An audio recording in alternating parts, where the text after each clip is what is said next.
Welcome to the Bourbon Nerds podcast. Today's episode, Bourbon Nerdz Do Kentucky, featuring the Oklahoma bourbon buddy, Paul Blair. Welcome back, everybody, to another episode of the Bourbon Nerds podcast. I am in heaven, I believe. And I am Garrett. Oh, yeah.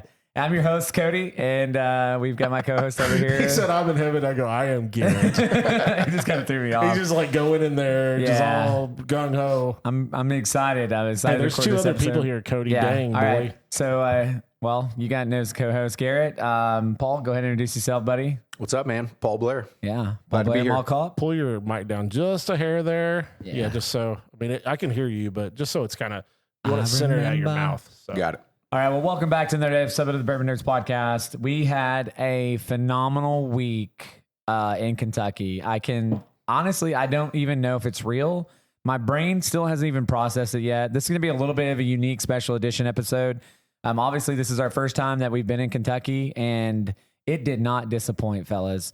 We're going to talk about, in this episode, we're going to talk about some of our favorite moments, our favorite pours, our favorite distilleries, our favorite experiences, our favorite people that we met. And Our pets' heads are falling off. our pets' heads are not falling off. But I had probably the best. I had the best pour I've ever had in my life.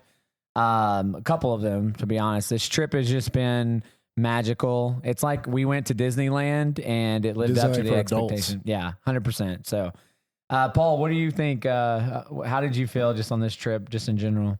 Incredible. I mean, everywhere we went, the doors just seemed to open as wide as they could. We got backdoor access, VIP treatment everywhere that we went. It was phenomenal. It's been phenomenal. So I think we skipped over introducing Paul and kind of explaining yourself.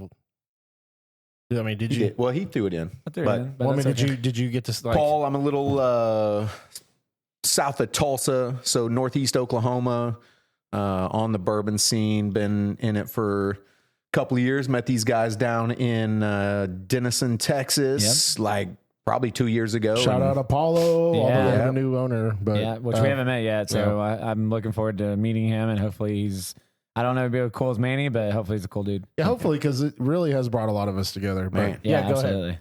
Big time. I mean, the bourbon bonds, just they Absolutely. pulled us together, and here we are, man. We hit the trail together, and I'm glad to be along for the drive, and it's been incredible, man. Yeah. So just give us No a regrets. brief little overview about your journey into whiskey. Yeah. So I don't know. I was a beer drinker from the jump, and drank a lot of beer over the years. I forgot that beer was in there too. Yeah, we had that German beer from Whiskey Maybe we Tangos. could have just like one beer. Yeah. Hey, yeah, Beers, I nightcap. Supposed to be one of the best Oktoberfests Yeah, that it's has like hit the market. Oktoberfest. And Don't threaten me with I'm a a good big time. fan of that brand. So we will. We just need to crack one in a little bit. And We're just yeah, showing. so I think late 2023, I really dove in and started doing the dang thing and picking up a little more on the collecting side of it. You know, jumped in early on with some of y'all's favorite products like Woodford Reserve and the Basil Hayden, and you know, was just into the kind of lightweight stuff initially, and just Basil Hayden. That's Garrett's favorite. How did you know? and then it just went from there, man. The more I showed up to these drops with you guys and guys like Kyle to pick up Whiskey Jesus and Whiskey Jesus. Jason and Daniel. Dude, so many names. I'll Darren forget and- some along the way, but I mean, There's so many I was- amazing people out there. Bo, can't forget my buddy Yeah. Bo, man. Ty- He kind of Ty in really the introduced beginning. Ty, Ty's man, he just disappeared. Yeah, man. I don't know what happened to him, but he was awesome too early on. So hopefully he's still out there doing well. So, you know, I just was drinking out in the parking lot, all of these insane bottles that these guys bring, and really opened up the palate to all this really good whiskey, best bourbon in the entire world. So Yeah. it's got a little short. Well, Paul? before we dive in too much, because we got a lot to talk about, and I want to keep this episode pretty reasonable because we got a long day tomorrow headed back. But we're sipping on this Black Maple Hill, which is a rare character. It's their Kentucky straight bourbon whiskey. Fresh It's pop. a handmade sour mash. It's 95 proof. It does pack a little punch. Actually, it's aged in a select white oak cast. I think it's a really good bottle. I'm actually enjoying it right now. I'm really bad about drinking ahead. Yeah, I've already finished mine. You already checked it. So it's got a lot of like cinnamon. It's really good for like, it's got good flavor for being a low proofer. I tried to look online kind of the age on these, but there's not really an age statement on the non-age stated version of this. But there are some 11s, and like there's no way Rare Character's putting out an 11 year for $70. I'll have to look up. I don't know what the age is on this. I know it definitely has some cinnamon. I did quite a bit of research and couldn't find it, so I don't know. Okay, maybe it's non-disclosed. I'm not sure. I think they were trying to for this, but not to be found in Oklahoma. We know that for sure. So Cody spotted it in Evergreen, and we were just kind of those are very flabbergasted. Limited. Yeah, I was pretty excited to watch it. And we saw some Brook Hill, the Brook Hill limited edition too as well. 13 year. There was like we also saw a store pick, which I wanted to buy, but it was $400 and I couldn't justify it. And then we saw the 19 year at the bottle shop earlier. Yeah, there was a 19 or 20 year. It was a 20 year. And I thought it was 19. No, it was 20. I was like, really? I didn't even know they did a 20 year because I said that like 3 times. But we had. I mean, we're gonna feature a little. Well, we got several bottles, which we'll talk about through the podcast. Yeah, just some bottles we picked up along the Bourbon Trail this week. Just kind of want to highlight some different things that we got. We might name drop a little bit along the way and give some shouts because we got some really special treatment. Then we also got a few bottles that I don't know when I'm going to open them.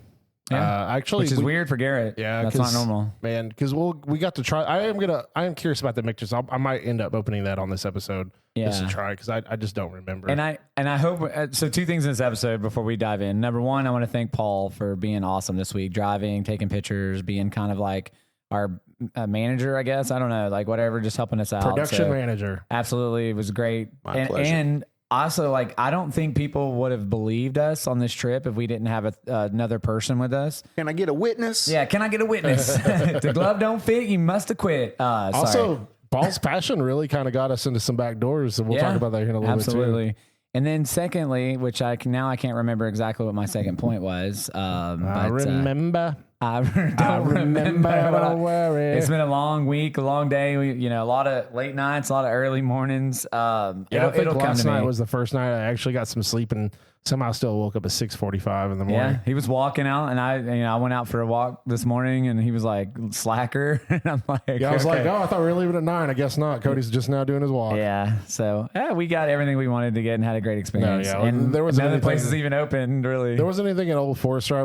I kind of wish we'd have done the experience, but that's something we can also do next time. Yeah, you can't do it. That's first. That'll be like number 1 for my next time. Yeah, but rule number 1, you can't do it all in one trip. There's too much to do. You can try, but you got to do it for a couple weeks. Yeah, there's no way you can do it all in one week. I think there's 79 distilleries along the Bourbon Trail. Oh, I know what I remember. I don't want anyone that's listening to this podcast to think we're bragging or acting like we're special or anything like that. Sure. We just had an amazing experience and we want to share it with you guys. So I just wanted to be clear about that because the way we're going to probably talk through this is like you went to Disneyland for your first time and you got a VIP and had a glass of bourbon with Mickey Mouse. So, but let's start with day 1, man. Day 1, we kind of didn't know what to expect. We went to Whiskey Row in Louisville and we kind of that's where the magic started happening. The first thing I wanted to do was go to Michter's and do the bottle your own. Yeah. And it was on a Monday, and I highly recommend if you really want to do the bottle your own, do it early in the week. They're open every single day. Yep. So really cool. We got in, and I think 2 other people, so it wasn't very busy. They also had some sour mash barrel strength, which we didn't end up picking up. But, and if you've tried it, let us know. I haven't got to try it yet. I love Michter's. It was a little tempting, but I was trying to stick to like 1 bottle per place, which a couple places I didn't really follow through with that. It was a bundle too. You had to buy the regular sour mash too as well. So it was like $200. I think it was like 170 something. I think. Yeah, with tax it would have been close to 200. But no, Michter's was really cool. I got the Fort Nelson bottle, which we were really excited. I've had it before. We've all 3 had it. It's an incredible. Thank you, Derek. Yeah, I think Scott. The show. Was it Derek or Scott that I tried? I think it was Derek Elledge. Yep. Yeah, Derek Elledge. You're right. So I could have swore Ricky brought one time, but maybe not. I don't know. It was early in the morning. Then we ran over and we checked Nelson out. Accomplished. Yeah, Fort Nelson. We checked out Bardstown that day too, right? We ran into Bardstown. Oh yeah, we just a ran little by store, but we knew we were going to the distillery, so we didn't spend too much time there. That was the day we did Peerless. Peerless was awesome. Yeah, we also kind of ran into Pursuit United. I can't read your handwriting. Sorry. Victor's. We went to we just walked in Pursuit. They were closed that day. Yeah, they were kinda actually the closed, big but she thing. was in there doing some stuff, and so she let us in, and Yeah, it was cool. we checked that They out. have some really cool merchandise and stuff. Like their branding's really good. And then we did run into Evan Williams, but they didn't really have anything. And he said, "Hey, we're releasing the Logic Greg 21 and Wednesday." So we kind of were like, "Oh, we'll just come back and check it out." So we didn't really check out Yeah. the Logic Craig or the Evan Williams experience that much. But then we went to Peerless. Yeah. That's where the magic really That's where happened. it started. It started happening was at Peerless for sure. Yep. Which we went to do a tasting. Do you have the name Alex. of Alex? Was the guy's name? Alex was the guy. Super cool. We did the tasting. We tried some bourbon. We talked to him for a little bit, and he goes, "Hey man, tours on me." Yeah. That We're was like, cool. Okay, Yeah, sweet. So I was Go like, get well- some lunch, well, I come was like, back. yeah, and- because we had to go to do our bottle year on 11:30, and then we wanted to get some lunch, and then I think we came back for the 1:30. So then we went to do the bottle year on, which is a cool experience. I wish there was a little more history involved. So if you want to know more about Michter's, I guess do the tour. Yeah. And then what happened after that? No, so like we're doing it. We did the tasting with Alex. Then we went to lunch to a really cool place. Had an amazing burger at Muscles and Muscle Burgers. Burger. Phenomenal place, beautiful. Go check it out. They've got some really cool flights and stuff. You know, there's a lot of different places, and the pours vary in pricing. So, and we'll talk a little bit about that. But burger was incredible. So. That old barge sounds tasty. Oh, is it? Yeah, we got. Where's it? Just well, we'll get to that. So, but Peerless. So we went back to Peerless. We learned quite a bit of stuff, which we'll highlight. We have to redo a Peerless. We learned so much about them. But Oh man, yeah. Like we did the Peerless episode. And we're like, oh man, we were way under prepared for that Peerless episode. yeah, absolutely. Like Henry Craver's son. I can't remember his exact name, but he worked under General Patton. It was his right hand man. General Patton, when he retired, actually gave him his Colt 911. They actually have it in the safe. A cool thing about Peerless, if you're not a huge fan of theirs, one, you're missing out. I think we tried their Double Oak Rye, which is incredible. We did get to try the Henry Craver 10-year, which should get Craft Distillery, the whiskey of the year potentially. I thought it was really good. I was really impressed. Paul and I split it. I know you got to try it as well. I think at one of the other spots we went. Twice. I tried it with you guys, and I tried it again at what was that place that we went and drank? What was that place, Paul? Evergreen. Yeah, Evergreen. Yeah, first stop. That was on liquor Wednesday, store / I thought it was Yeah. good, but I for the price point, I don't care to own one. So Yeah, I mean, I would still probably pick one up if I got MSRP. I think it's worth the money. It's a little spicy. It's got some brown sugar notes. I mean, we had so many dang pours. I should have taken notes on everything, but honestly, I want to just enjoy the experience. I didn't want to. I mean, we filmed a lot, talked a lot, drank a lot, talked a lot. So, I didn't want to just sit there and not. Sometimes you just got to enjoy the experience. Like, we use our phones. We're on our phones all the time. And, I thought we did a good job of balancing both because, I worked most of the time, but, it was Garrett's vacation, Paul's vacation. So, and, I still had an amazing time, but nonetheless. So, what else happened that was pretty much closed out Monday, but Peerless was incredible. then we went to Buzzard Roost. Oh, that's right. We went to Buzzards. I forgot we went on Buzzards on Monday. Yeah, those guys are incredible. So Jason is part owner in that. He owns a restaurant too as well. We got to hang out with him and take us in the back. We tried some stuff, thiefed it out of the barrel. We tried the rye at the bar, and I was like, oh, this is okay. And then we went back and tried it out of the barrel, and it was so much better. Like it was towards the bottom, and so it was sitting there, and I was like, yeah. It was like night and day. Like when me and Paul tried it, we're like, yeah, we're getting this. Let's get one of those. Well, and then we went into the shop today, and whatever the left of that bourbon and that rye, they turned into a burr rye. I was like, damn, I didn't know y'all were going to do that, or that was an option. I know. I would have totally been a burr rye would have been so. sick. Yeah, but they're doing some really cool things. Honestly, they made us feel like we were family there. Like, I highly recommend going by there. Like, we're definitely going to have either one or two or all three of them on the podcast. So Jimmy as well, and Olivia, who's I think she's the co-owner or And was it Jason? See the master? Jimmy. Jason. Yeah, Jimmy. Jason's master distiller. Jason's with master and part owner. His grandparents are from Durant, Oklahoma. Oh yeah, Durant. Yeah, that was the craziest I thing. think that's when his mood kind of changed. He's Yeah, like, okay, you boys are from the South. Yeah, well, he knew exactly where and we he were kind of from. nerded out about his barrel, charring stuff, which is pretty interesting. Absolutely. We obviously had to brag and talk about Ho Chi Town and all the great stuff that Blue and Rod Yeah, and they everybody tried were it. doing. And they really enjoyed it. Yeah, we let them try the barrel proof. So again, shout out to the Ho Chi Town folks. We represent Oklahoma wherever we go. So But yeah, we had an incredible time. That was actually like just it was just an unreal experience. Top like, notch. Top notch. We got a couple flights from them, and then they started busting out single barrels. And honestly, there's a lot of really good pours. You know, it's tough sometimes when you're trying flight after flight and pour after pour. You know, they busted out some really good MGP. Minute after minute. So hour after we got hour. a bottle. Well, I think it was almost last 3. There was a little bit left. I think they bottled up, like you said, but they did sign a bottle. They ended up making about 10 of those Burris, so they had. Oh, okay. I There's guess more. more in there. There's Really more in there than draining it seemed it. like. Yeah. I bet that was some good juice out the bottom of those. It took him a barrels. minute to get my bottle, though. I was like, do you have enough in there? I was like, you don't. It's no big deal. So, and now we're drinking on a distillery exclusive Old Bardstown from Kentucky Straight Bourbon Whiskey. It's This one's a bottled and bond. bottle and bond, 100 proof, distillery only. So Apparently you can. Yeah. Apparently you can only. All Old Bard sounds everywhere, but apparently you can only get the bottled and bond. I'm just going to say this. So. I Will it? love Willet. I really do. I like their stuff. At first, I wasn't sure how Willet was going to go, which that happened on Wednesday, I think. Tuesday. That was Tuesday. I thought we went You're there- right. You're right. It Yeah, was no, Wednesday. It was Wednesday. Yeah, I was gonna say we went there after Heaven Hill, I believe. Yeah.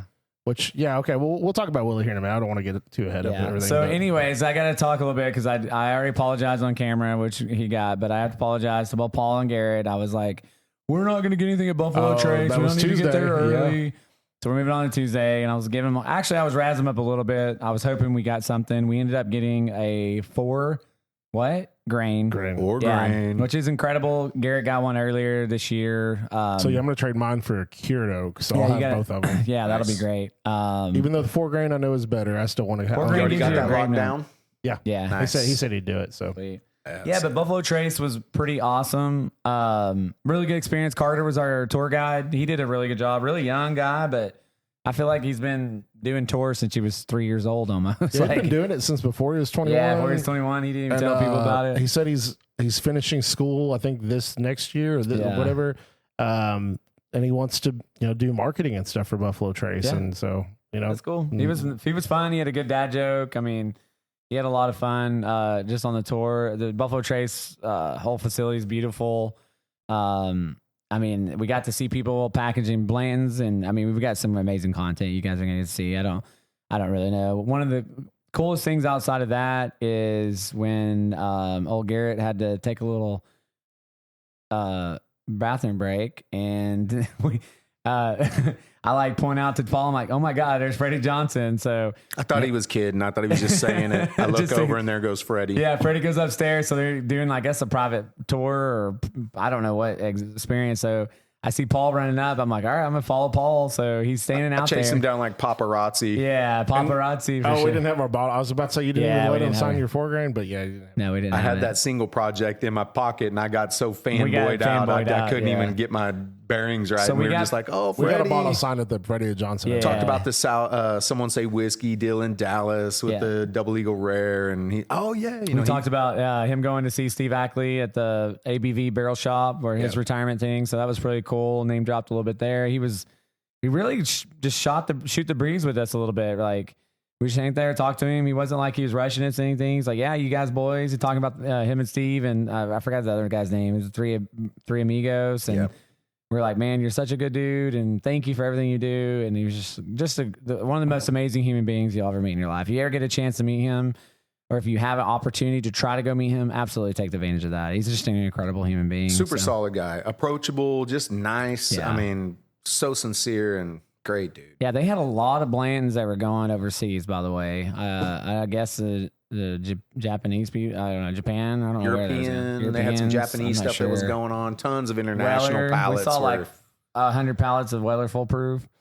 I don't know. It was crazy. It was cool. Just the whole, learning more about their history and then how it was E.H. Taylor and I'm going to mess this up. George T. Stagg were not, they didn't get along well. And, George T. Stagg ended up buying E.H. Taylor out. And that's when he went and started a Taylor distillery and stuff. And kind of, I knew, that, but hearing it and kind of learning more context behind the situation. And then, how he hired Blanton and Blanton's, Colonel, obviously like Colonel Sanders, not like in the Colonel in the War, but just the history of Buffalo Trace and stuff like that, which, I'll butcher it all. We could have we're going to have multiple episodes on, diving into some of these distilleries a little bit more of all the stuff that we learned. But what else at Buffalo Trace? And we've got a ton of great pictures. Everyone was so nice. like everyone this entire trip is so like it was like almost weird in a genuine way. Everyone was nice. Except that bathroom Cody was going to go use at the convenience store. Oh yeah, that was a sketchy. He came place. out. He was like, "Nope, we're not going to there." I don't know. Yeah, that was weird. So there were some guys like throwing dice in the back or something. Yeah, like, they were wow. there was outskirts of downtown Louisville. Yeah, so you just gotta be careful. There's some sketchy places out there, but everyone else was so nice through the whole trip at every distillery. There was a couple bartenders that were a little snippy, but in general, everyone was really cool. And like we, and we'll talk a little bit more as we get through the rest of this stuff. But anything else at Buffalo Trace, you guys? I was gonna say, I mean, we just talk a lot, so there were some folks out there that got a little annoyed or whatever, but we just keep hammering it, and someone will eventually come up and be like, "Oh, hey, and just where are you from?" and got into it, and the next thing you know, we're in the back room thieving out of somebody's barrels and trying stuff that we never thought. These guys were. I mean, it was good. Mm-hmm. Yeah, I'm not as talkative as these guys, so I'm usually like walking away or right. Like I don't know. I'm not a full on introvert, but I'm kind of like in between where like I can socialize, but after a while I'm like, all right, I need to walk away for a second. Yeah, we call him Grumpy Bear for a reason. Well, also, it's like you guys are so into the conversation, and I'm like, I feel like I'm left out. Now So, you just got to jump in, man. Moving on up. Yeah. Here's probably one of my favorite whole experiences of the entire trip. So we had. I mean, if you're going to Kentucky, you got to go see Castle and Key. That's just like that's not debatable. But pay attention, let's say, to the times that the places are open, the times that they're closed. What time do they open? What time do they close? Something we learned is a lot of distilleries are closed on Mondays and Tuesdays, including Wild Turkey, Four Roses, and Castle and Key. But we saw a young gentleman that's wandering around outside. I was like, what? Well, they're closed, but why is there people going inside? I guess there was a few groups that were doing some barrel picks with them. Yeah, they had a few barrel picks. And so this guy comes out and he's like, "Hey, are y'all doing a barrel pick?" We're like, "No, we're not doing a barrel pick. We really wanted to see the property." And he's like, "Hold on one second." And he runs, goes inside, comes back out, and he's like, "I got good news and bad news." I was like, "Which one do you want first?" I think I said I want the bad news. He's like, "Well, I don't really work here, but I know a little bit about the place. The good news is I'm going to give you guys a quick private tour." And so open the gates yet again, the closed gates, and Zach like, Bryan come style. on in, boys. Like Willy Wonka, like doing flips. Yeah, the Oompa Loompas came out. But that's not even the best part of it. Like, so we were getting to talking to this guy. He starts showing us the ground, starts talking. We're like talking for a good 5-10 minutes. And then he just nonchalantly drops that he's a descendant of Colonel E.H. Taylor. And his name is Bo Taylor. And we're just like, what did you just say? Yeah, I was like, what did you just say? Excuse me? So great grandson. And we don't get too much into some of the stuff he was talking about that was off camera, but he did feel like Buffalo Trace is a little monopolized, and that's why I kind of like because he was there for a while and then he kind of left. He's like, man, I just want to come out and hang out and give just impromptu tours and just show people around and drink and, whiskey and there just started to feel like Disneyland, and he's trying to walk into a place and they're like, are you even supposed to be in here? He's like, do you know who I am? Like, I mean, I work here.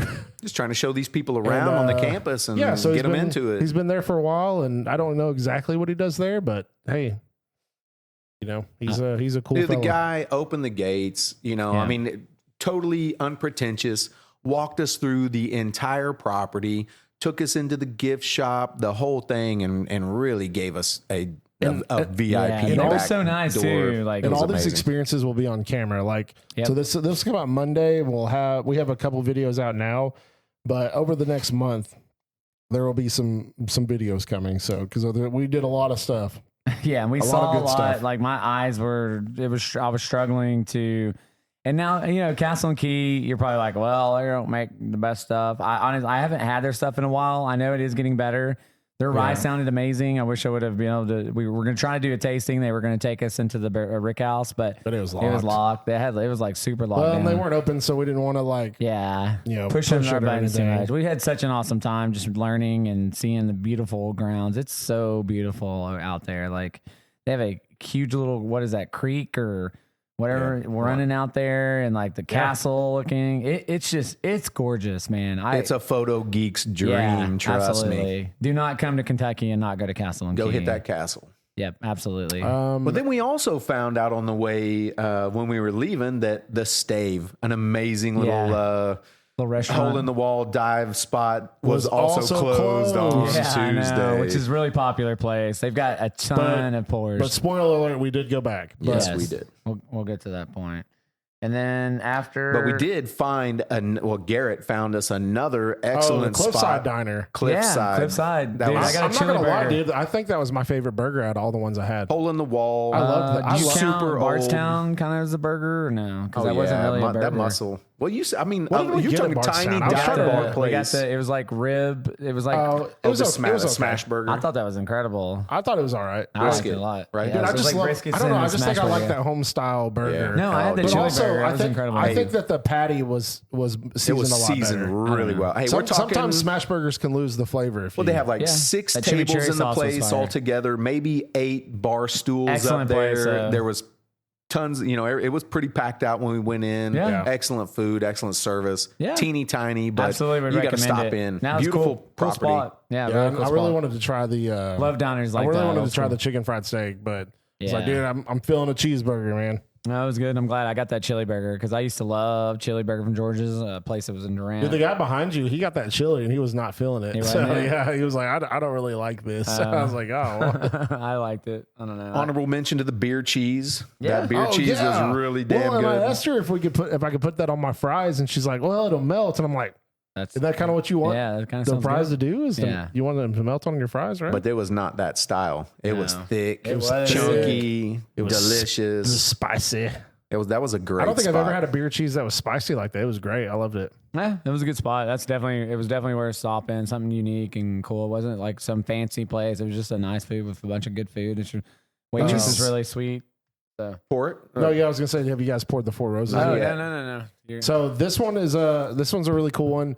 So Four Roses did this is the first batch of like this experimental. It's the Mizunara finish, which I know they released a 21 earlier this within the last few weeks. Can I go ahead and go on record and say I love Mizunara finishes? I do too, but- I mean everything. I haven't disliked any Mizunara finishes. And I actually really like this bottle. Like it's kind of got the Rick House in the background and stuff. Like this is one of the better packaging. believe Batch for one, Four it's Roses. it's a little 375, but it's an old like antique square bottle. Yep. It screams And old that's kind style of Four what the distilleries do is which I get Got it. good You color on it, want to too. spread it out for everyone to get. So we've had we'll talk about some of the other places here in a minute. But Yeah, and I'm like I will give you a little bit of tasting notes. We'll have to come back to some of these bottles. We've had so many pours today, and just I got a little palate yeah. fatigue. incredible nose. oh yeah, dude, All it's right, sweet. Kool-Aid man. It's sweet.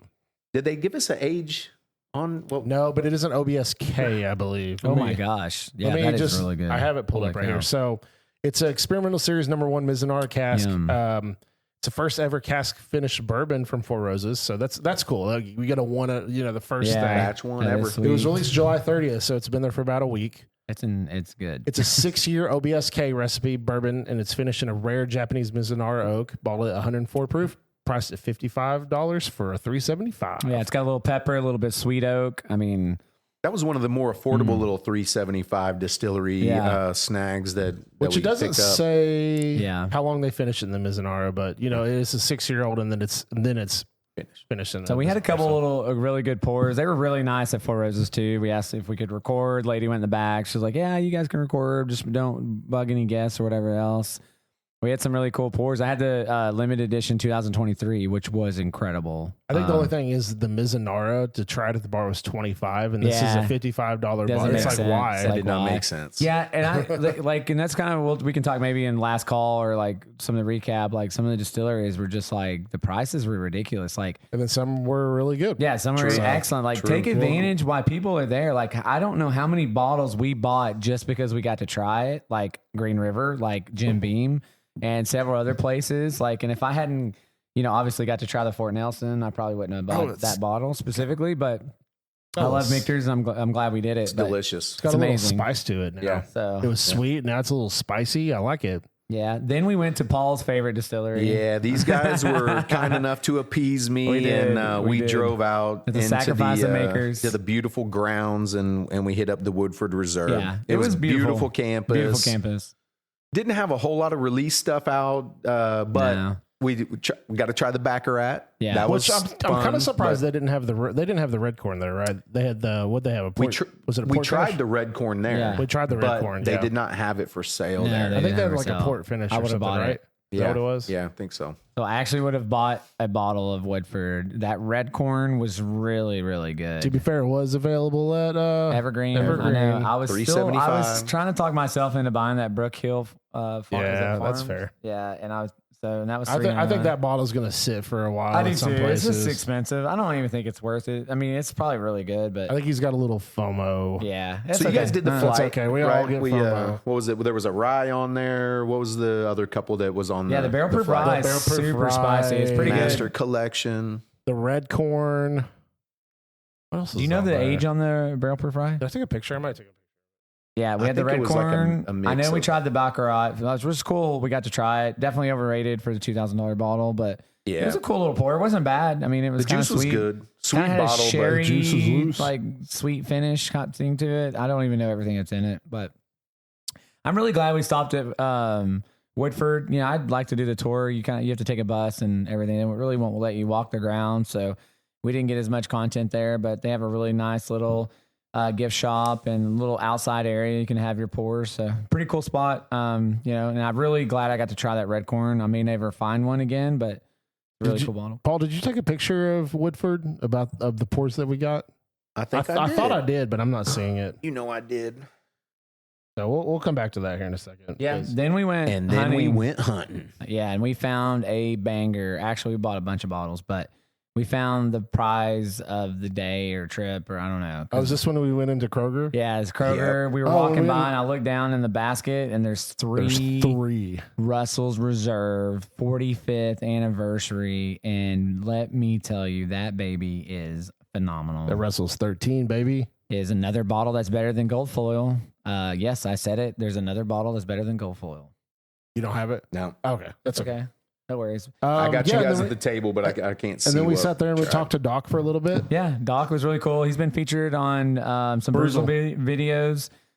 Super knowledgeable. He likes old country whiskey. Yep. And it may Old-timey not- whiskey. Old time religion, old time whiskey, but you know, the kind that'll drive the devil and demons out of your soul. But you know, he was Super good guy. super amazing person. He's so knowledgeable. God, he's like an encyclopedia of whiskey. It was incredible. We learned so much. He turned us on to several bottles, and Unfortunately, we didn't really get him on camera because he's not. He seemed a little tired about being on Yeah, camera. he's and like, stuff, I don't which really- I wanted to respect his wishes, but he still talked and hung out with us for a while. He talked so for a while. Yeah, it was I really wanted to fun. respect him and not Really get him, cool guys. not stick a camera in his face. Yeah, don't sleep on the Kroger's, man. We found some incredible stuff at the Kroger's, man. That was phenomenal. We didn't even go to that many I think liquor we got stores, to be honest. They had a couple old looking labels like the old Fitzgerald. What else did we get there? We got the.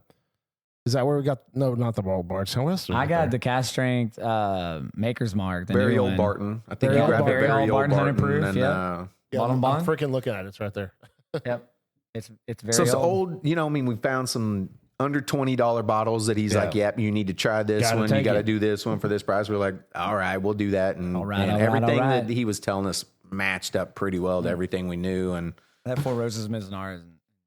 that, I mean, it was like almost like sitting talking to a master distiller, except it was a 100%. master just know all about all these different bottles from Kentucky and the places to go shopping. Bottles I've never heard of. He knew the master distiller, and where they were located and what they made, and it was just it was an experience. He recommended 2 other locations that we also hit up that day, 2 other Kroger locations that, Yeah. you know, he was like, yeah, hey, go check these guys out and these guys. And The second we did one, I don't know. Did we leave with Prospect anything? and what was the other One of the Krogers you left with the 1924. Middletown. Yeah, you got the Yeah, 1924, that's true. which it was like the cheapest I've seen. It was like 109, I think. We heard there might be a 4 grain, so we were kind of had 4 our. grain we were hunting looking secretly, but we we got already had one, but we were going to go get apparently greedy. the Oh, Kroger that was system. the cured oak, right? Yeah, the cured oak. They Yeah. supposedly had a cured oak. Yeah, cured Yeah. oak. But apparently their system, if one Kroger shows it, it doesn't necessarily determine where it's actually at. So I don't remember. know if it We makes went, sense. went to so many Krogers, like because there was one Kroger you also bought a Four Roses 11 year. Oh yeah, Yes, You still sir. haven't Haven't touched tried that yet. Yeah.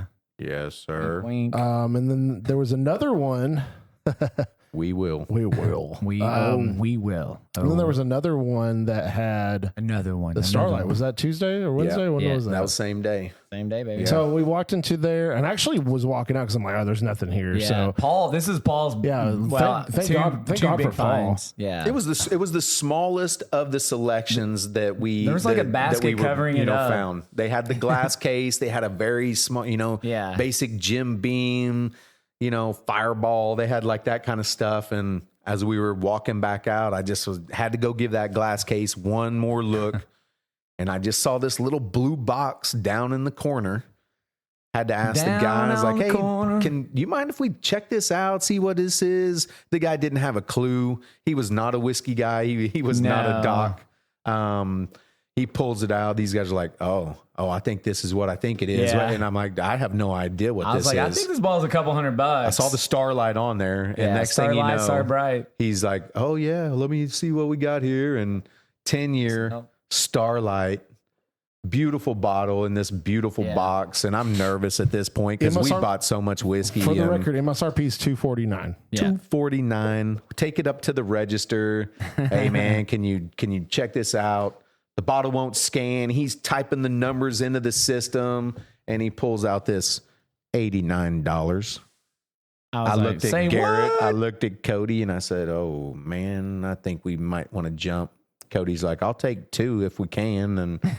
We all 3 snagged one up. Yep. What, they have 4, and man, we got them. One of the boxes banged up, but I don't care. If the wives are listening, we paid $29. Yeah. That's right. That's right. Please don't listen to this. Please bleep that out. $29.99. But I mean, super delicious. We tried it that evening and cracked incredible. it open. Garrett cracked his open, and of course, I'm Mr. Crackett. Yeah, Crackett got welched. He didn't welch it yet, but no, we know. Like in 2 weeks, we're going to be seeing Garrett posting something where he killed that bottle, and no, that one's gonna. There's a few of these that I'm just gonna let sit for a while, and I'll go back to them later. Absolutely. Open them up. It's a special bottle. It's it a really special is. bottle. It's beautiful. It's nice. It's a beautiful bottle. It's a beautiful juice inside of it. It's incredible. They did a phenomenal job. Yeah, I mean, it's to me, it's worth the higher price than compared to like the Peerless 10 personally, because it fits my profile a lot more.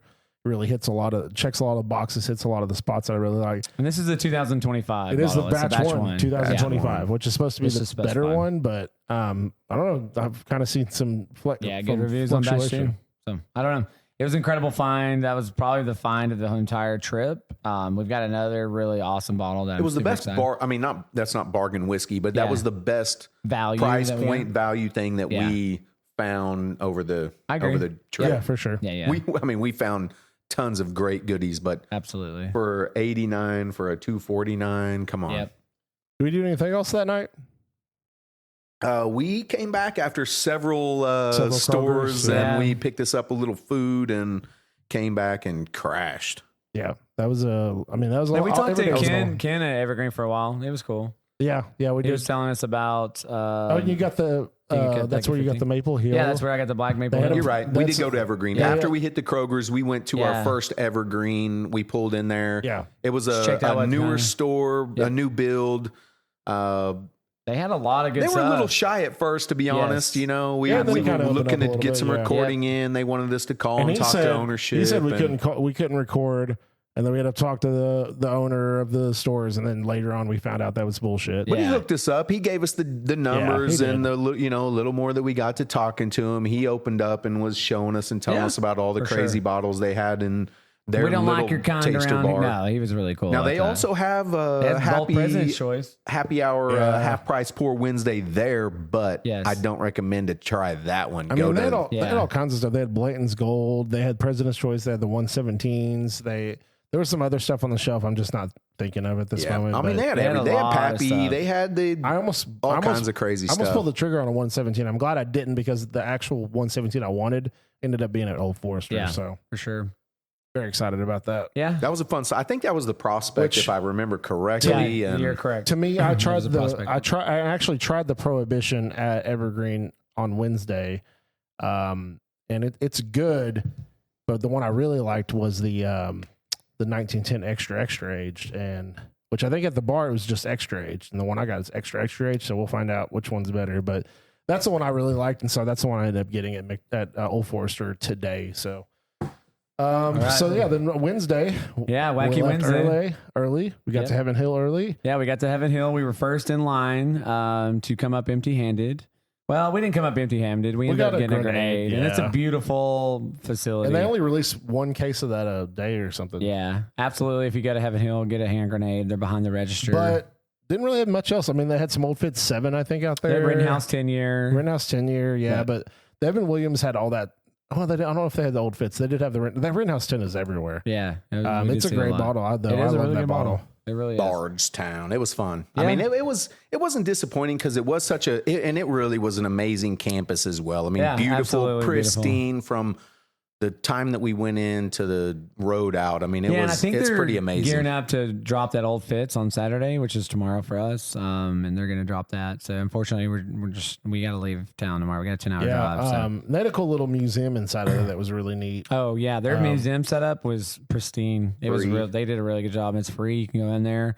There was a bunch of stuff going on. I had to take some calls or whatever else, but I took pictures of each section. So, and then Garrett's making a video, which I'll watch pretty carefully. So there's a lot of history there. I love IH Heaven Hill, which I'll talk about here more in a little bit. I was hoping that I would get like a 17-year William Heaven Hill or something crazy, but they don't always release that stuff. So, but beautiful. Absolutely. Go check out Heaven Hill. A phenomenal campus, or distillery, whatever you want to refer to it as. Then we went to one of my fanboy places, Willett. Willett was also very beautiful.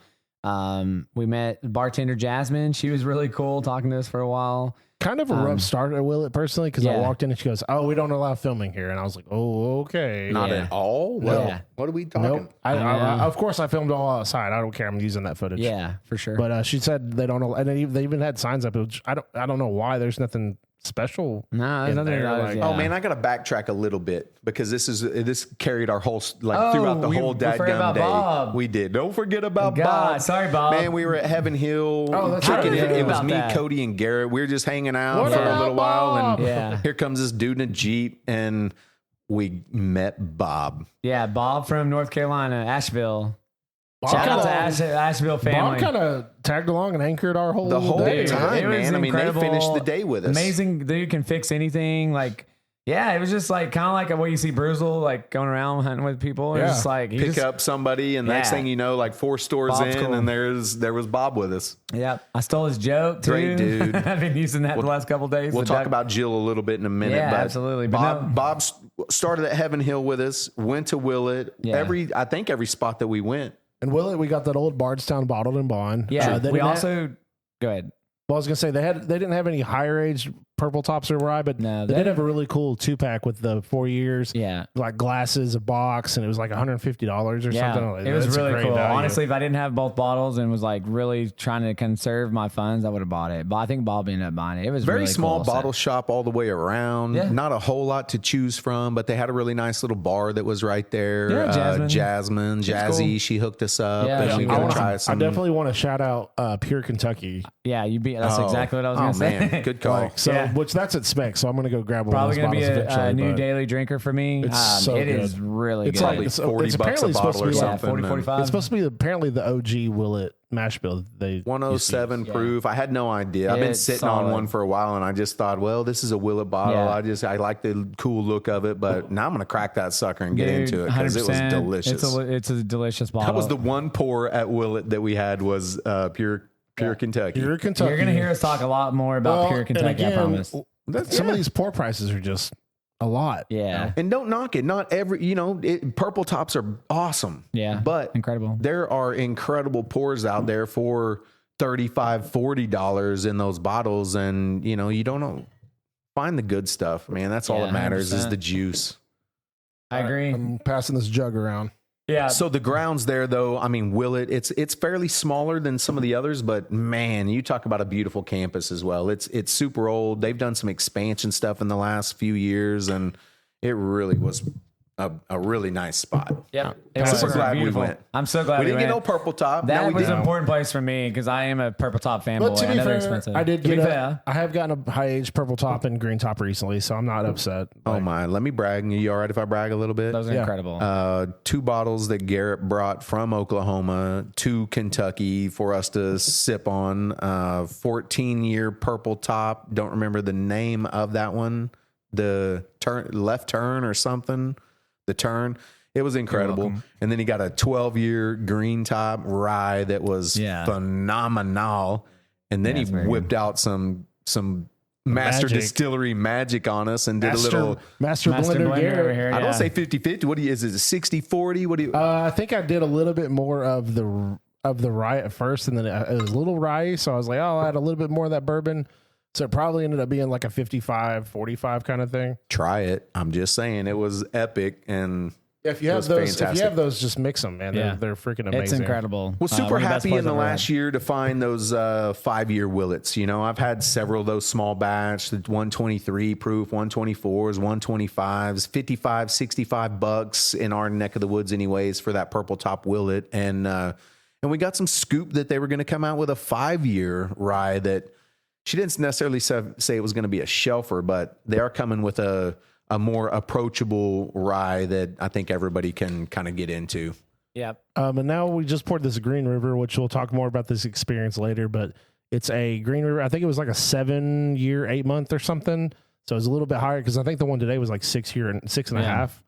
So this is higher. It's a higher proof at 123.3. Feel your own. And then also is finished in O.Z. Tyler barrels, which if for you that don't know, O.Z. Tyler is what Green River used to be called. And it was some incredible burned juice. down. Epic barrels. Beautiful decanter, which again, we'll talk about that. Yeah, here, we have to dive into that story but too. after Cody. for his sure. I chitty pulled my chat. magic, chitty chatness. It worked. But then we headed over to Bardstown, which is like the new galactic empire of whiskey making. Like everything is new, brand new and pristine. Honestly, it was incredible as well. And yeah, it's not the old grassy knoll type, distilleries with, old brick buildings and moss growing and all kinds of stuff, but it was still gorgeous.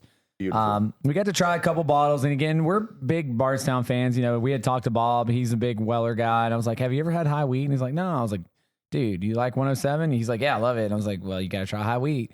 But, it was a really good experience. They had a plantation rum bottle of the month. Probably should have bought that. I honestly, I was trying to pick and choose. We were already buying a lot of bottles, and that's one I probably wish I could. I mean, I have a lot of Bardstown as it is. So, and I'm gearing up. I think they're going to be coming out with their Discovery series in a couple months. So, yeah, and he was can't giving buy us them all. September? Got to catch them all. He was saying it's a little. He was giving us a little insight. I don't remember exactly what he said, but it sounded a little different than what they've been doing with the Discovery series. I will say this: the experimental, the Cascadia, I was not a fan of. It wasn't bad; it just wasn't for me. Honestly, I didn't think it was that great. The one you got actually was really good. Mine was the Mars, which was blended with some 100% Japanese, 100% malted Single barley, single malts, and it is very good. It's delicious. So and again, that bottle I chose of correctly. was really good too. Yeah, absolutely. I pulled out a flight there and I don't know what they had the disco tin on there. My favorite off that sucker was that Amrut. I hadn't had that Amrut and I thought that was pretty fantastic. I don't remember the others. What were the other couple that was on there? We tried that Cascadia was on that flight. Yeah, we had tried the Cascadia. We tried Disco 10, which was actually better than I remember it being. Wait, was the plantation rum on that, or did we get a pour of that? It was we did the Cascadia. I think it was on that one. We were like, whatever the one in between the 10 and it was the Stave one. Yeah, that's the one I liked. Yeah, you liked the Stave one, which was a cheaper bottle. It was like $64.99. I think that one was the one that had signatures from the master distillers. No, that was the bottle of the month plantation. The pours were like $5, $10, something like that for a decent little half-ounce pour, whatever, which was great. We could try some stuff, and they had flights, and man, the restaurant was pretty phenomenal. Dude, I had a half wedge. It was incredible. Blue cheese on it was phenomenal.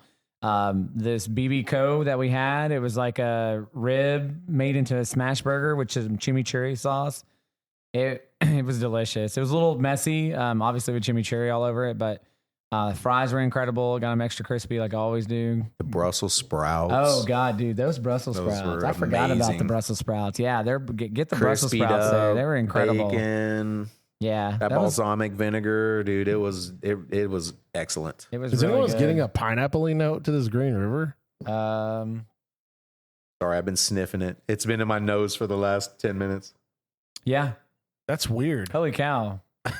That's weird, yeah, but it's I get almost awesome. Like a pineapple, yeah, like a that spicy Tyler like business. like you grill a pineapple and add a little spice to it. Yeah, I like wild. That. My nose is a little burnt out today, but it does. You get a little grape on the nose, a little bit, a little cherry That's grape, crazy. something like that. Yeah, so. Yeah, then we went over to, after we left, anything else for Bardstown? Then Bob continued to hang out with us, which is awesome. Bardstown just had like I said, yeah, it was a beautiful campus. Yeah. We got to see like all their, and while you're eating also, you can kind of see a lot of the rick houses and stuff. So yeah, they put a lot of effort into building that place. Yeah, and I'm actually really excited. The next place we went down to was Lux Row. I thought they have a really cool setup. Honestly, they do. It's not as interesting as some of the other places, but they do have a cooler stuff in their gift shop than some of the other places. I mean, they had single barrels, they had Penelopes, they had what was that? Blood oaths. Blood oaths. By the boxes. By the boxes. I mean, we got like 20 free samples, I think. Rebel there. 10. Yeah, Old Rebel Ezra 10. 7. Yeah, I love Rebel 10. Shout out to that bottle, man. Yeah, they carry a lot leaders? of brands, much like a lot of these guys that you don't realize that They all had these an brands fall older- under their They umbrella. had like a 12-year Lux Row there. Yeah. That was very tempting because I actually really liked the bottle. But then Paul ended up having a single barrel that had a similar bottle. I was like, I'm cool then. I have a bottle. We tried So the we old sat for Ezra 20 7. minutes there, 20, 30 minutes drinking free samples of every. I mean, the guy was The only willing to place pour that us was giving free anything and samples, everything that we wanted to I try. believe, outside of like us buying stuff and giving free samples. Yep. Like We tipped him up, pretty good on Yeah, the we way even out. tried- But it was free. We even It was- tried the Blood Oaths. We did. We tried Yeah. We tried a couple older blood oats. Very good. I mean, we had a good I little like sample Blood party Oaths. there. I think that's a very slept on bottle. I think all of them are unique and really good. I think it kind of reminds me like, we're going to talk a lot about dark arts, but I think they're kind of following down that same line. Dark arts is just taking it a whole step further, but Lux Row was really cool. I would highly recommend. I'm really glad we went by there. Big, giant, beautiful campus. Yep. It's kind of reminded me of Bardstown. All new build, new everything. The rick houses don't have the black fungus all over them, which is still beautiful. But I mean, you could tell it was new, and they're really. It's MGP owns Lux Row, I believe. Ross and Squibb, Is that is sister it? companies. Is Evergreen where we went after that Yep. Yes, it is. We met. for Half Price Pour Wednesday? Yep. Yep. Half 4. And We that's knew we'd been waiting all week. Oh, we got to go hit this half price pour Wednesday. And what was that manager's name? Crystal. Crystal. And She got a immediately- handle. I forgot what it is. And she immediately said, "Yeah, Crystal Pratt. yeah, you guys can." She was record." awesome. So like the guy told us no, which to be fair, he probably just doesn't know. Yeah. That's just the answer. He was just like, "Oh, I don't know." or he's not high enough defer- on the ladder to be defer able to to make that corporate. decision or whatever. Yeah, to be fair, she does do a lot of their barrel picks and stuff. Yeah. So. And She is their picker. And she likes proof, and she can pick a good barrel. Yeah, I'll tell you that. We I tried some really good pours there. We got to film. We got to talk to Crystal a little bit. Crystal came and hung out with us a lot. Really kind of. She had that. Was it a hazmat Jim Beam? That Tegrity. Tegrity. That Tegrity. Yeah, Tegrity. Not integrity. Tegrity. Tegrity. Yeah, like from It South was, Park. that was an incredible pour, man. We That was walked really in. good. I hate to throw it out. What was the dude's name that we got to? He's another YouTube whiskey bourbon guy. I don't know. Oh, when did we go to Larkin? Yesterday. Oh, okay, we'll get to that. And I jumped ahead on Four Roses. Yeah, I'm now sorry. we met several out there, We've met but so many this people. dude, Bourbon we Pirate? walk in and he comes around the corner Oh, and he's talking to no. me and he says, "Oh, is this the Bourbon Nerds guys? I've seen these guys." And we're Yeah. like, "Yeah, come on in. We got man. footage and stuff. You'll see it. He's cool. It's coming. I can't remember He's his from, name. North That's Carolina. sad. Where was he from? South North Carolina. Carolina. There was a lot of Carolinians. Yeah, there was a lot of people from Carolina. No, I I don't know. We talked I to him think for he a was while. from Western Kentucky.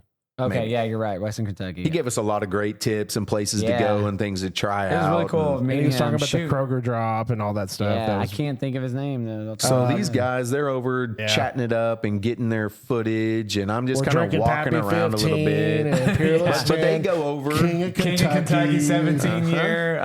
Yeah. And Crystal says, Well, I asked when we walked in too. I said, this is the famous unicorn spot. You get to go and search for the unicorn around there, a literal toy unicorn in the shop, and then you get an opportunity to buy a special bottle at MSRP. So I walked in. My first question to the one lady, the initial lady, was, "Hey, the unicorns are out. Should we start hunting?" And she says, "No, we're not doing that right now."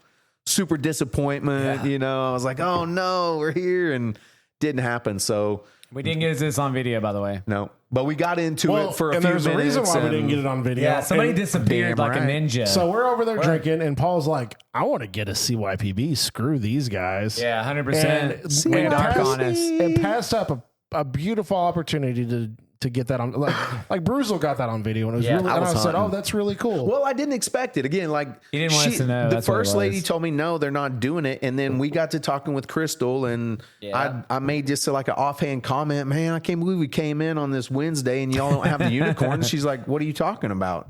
I said, "Well, no unicorns, right?" And she said, "I didn't say that." So I got the smile on my face, and dude, I'm a hunter. So I went into hunt mode. These guys end up going over and start ordering these half price pours. And I could hear them pulling bottles. And I'm like 20 minutes into the hunt, trying to find this unicorn, watching and listening to these guys tasting these crazy bottles. I could hear them. Where's Paul? Where are you? I mean, it's not that big of a store, but I was in the hunt, dude. And I don't know, maybe it was 20 minutes into it. Finally, I walk over into the, they got some like little gift bags and things. And there it is. So snagged up that little unicorn. I take it over to the counter. I look up top of the shelf. They got E.H. Taylor 4-grain. They got Weller CYPB, and they got a Jack 10 to choose from.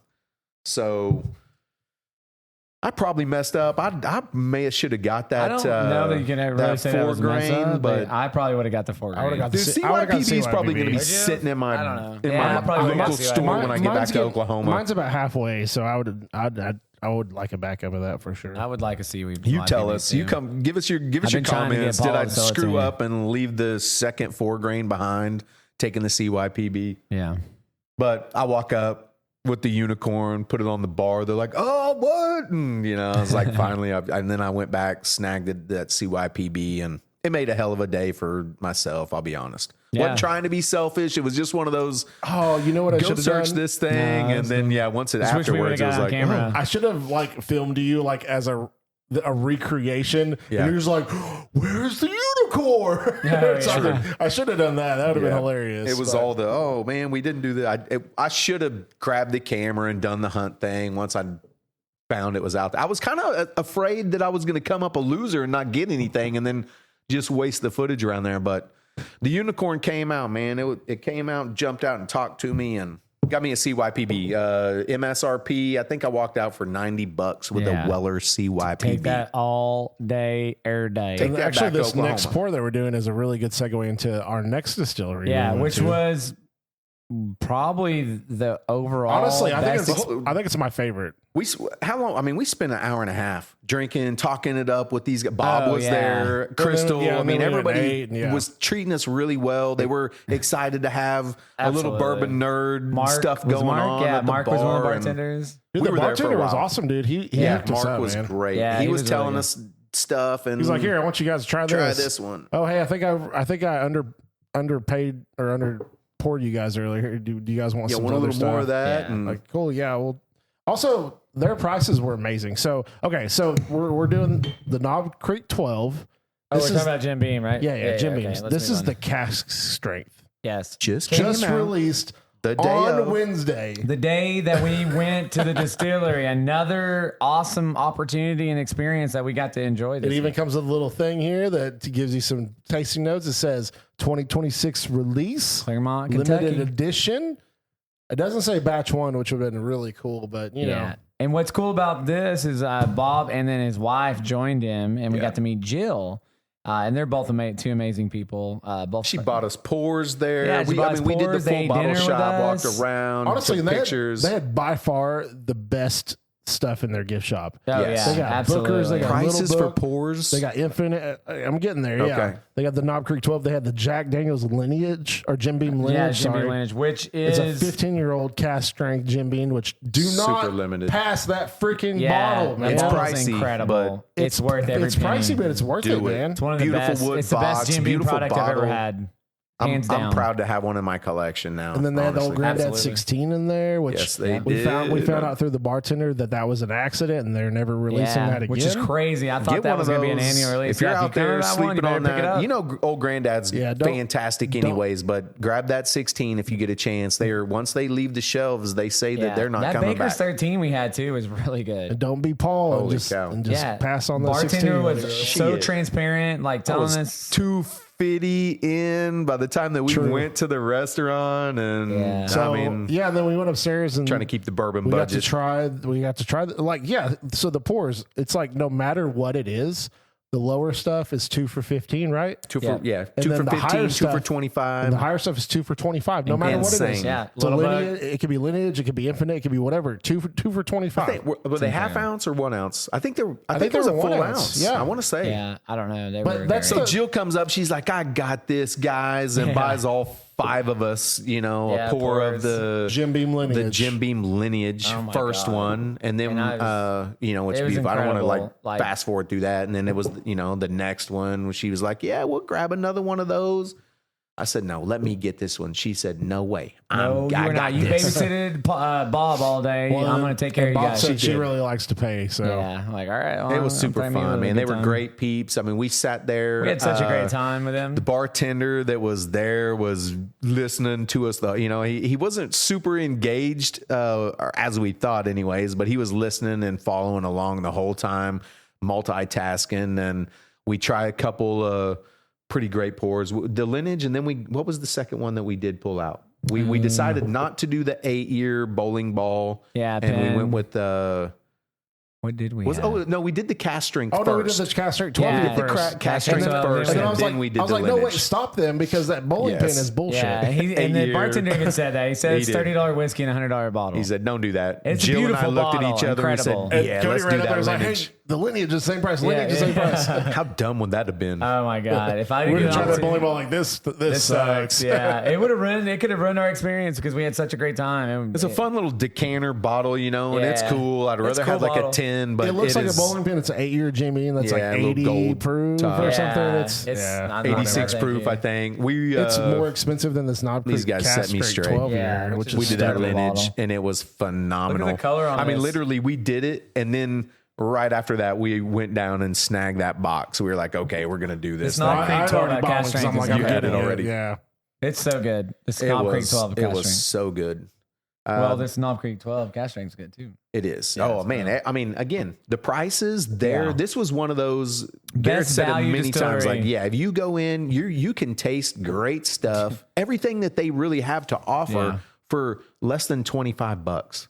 Yeah, And absolutely. that was 2 for 25. So that was incredible. Yeah. And then we Then we had dinner. hopped up and went over and got a spot at their restaurant, Yeah. the table. Can't remember the Yeah. name of it, but beautiful sounds place. right. Yeah, restaurant beautiful was really scenery. cool. Absolutely. We had some really fantastic grub. I mean, Yeah. it was. I mean, everybody Fried tried a green little something tomatoes. different. That freaking cornbread was Pizza. insane. Oh, yeah, that's tell where you us a got little that bit about cornbread. that Tell us about cornbread. that cornbread, dude. The It was- cornbread is a sweet cornbread, comes out on a skillet, and it's got some maple Honey honey maple honey butter. maple Dude. butter or something. That might have been the It best was cornbread I ever stupid had, crazy. and that might be better than the one I had in Louisiana. We did like a 4-course thing, man. I Yeah, mean, we it was did, and crazy. everybody, we were passing around. Yeah, we letting were everybody- sharing, and she the was like, deviled "Eat it, eat eggs. it." Deviled the, eggs were good. The those duck. the duck Oh, poppers. dude, those duck poppers were fire. Those were super yeah, good. the food was good. We got pizza. Dessert. Dessert. We had bread pudding, which was incredible. it was banana pudding. Banana pudding. Oh yeah, Yep. banana pudding, and then A super blueberry duper cobbler. banana Yeah, pudding. blackberry cobbler. Blackberry Oh, was it blackberry? Yeah, you're right. Yeah, blackberry cobbler with like a bunch of bourbon in it because I got a scoop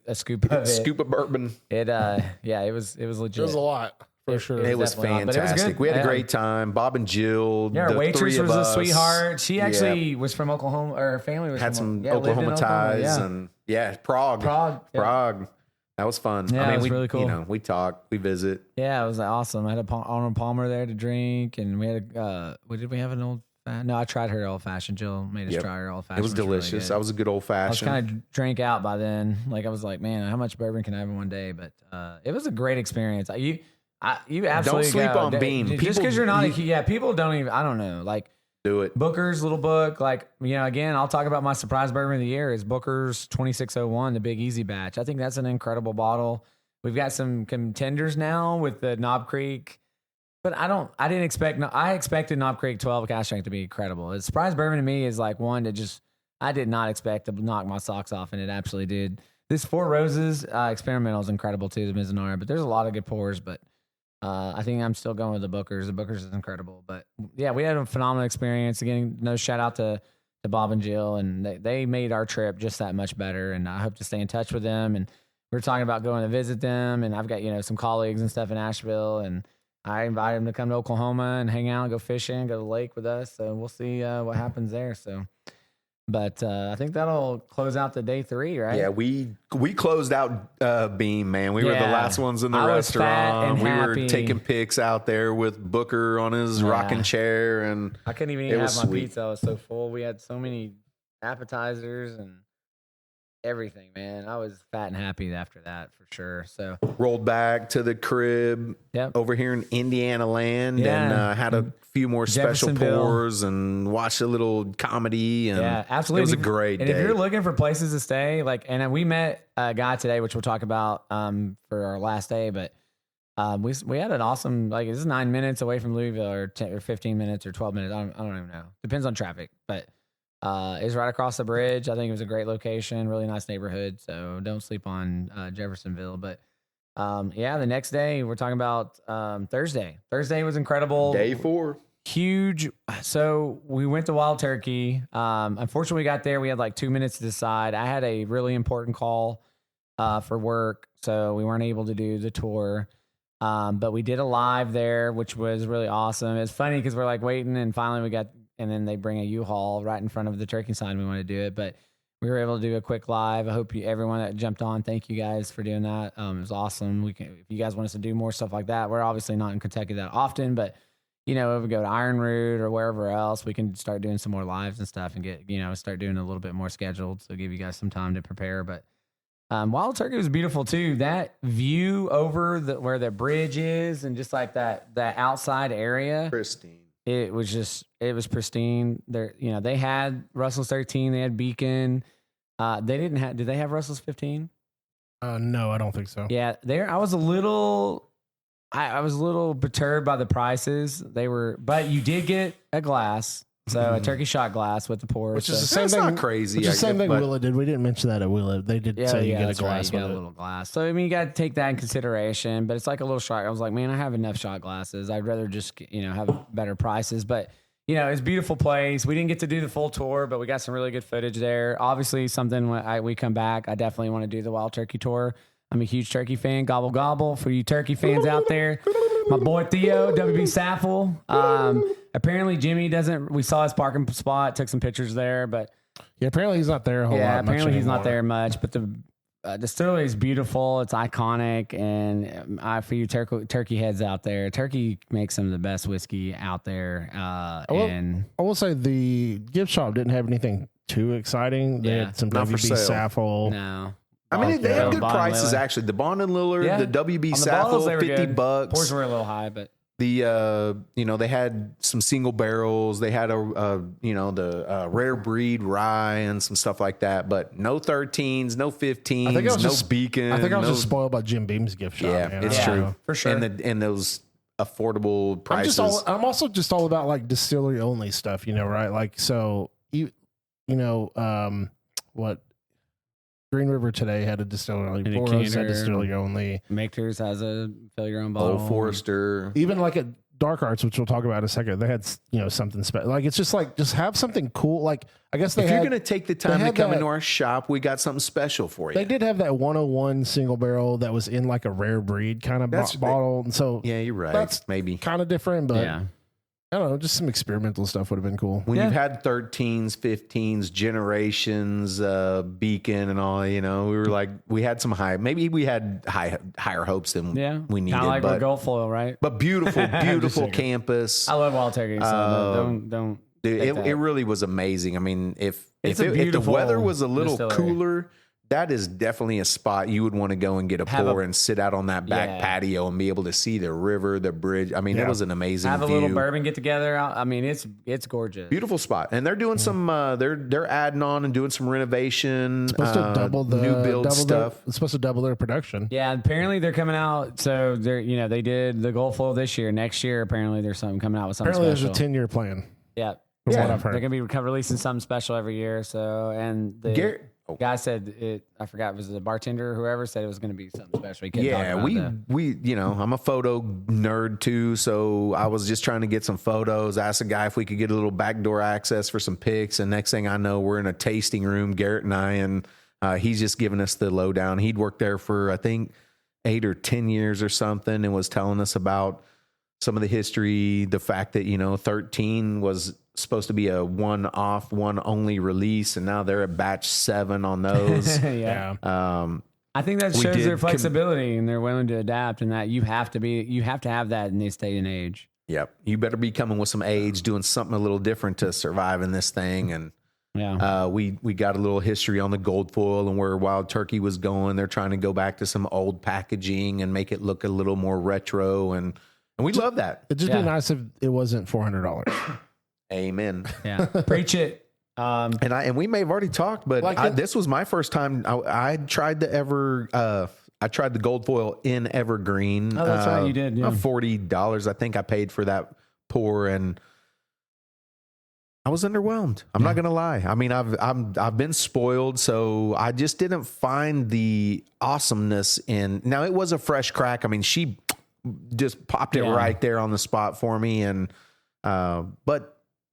I don't know. I was a little disappointed. I won't lie. I think we just had such high expectations for that bottle. When you're $400 coming out with stuff like this Russell's 13, which we'll talk about in a little bit, Incredible, which we talked about a little bit when we found it, but we're going to drink it in a little bit. But I'm about to drink it right now. Well, man, we didn't even talk about that. We got a retro back here for just a second. We went into that Kroger. No, we did talk talk about that. Yeah. Oh, wait. How we popped it in the parking lot sitting out in Kroger is where I was going. We did not talk about that. We get out to the truck and didn't you post that? We carry a Glen with us wherever we go just in case. No, Bourbon Nerd's glass, which you can get for there you go. Low payment at $20. Not Glen. Get your Bourbon Nerd glass. Cheapest Yeti Bourbon Nerd glass you could ever get.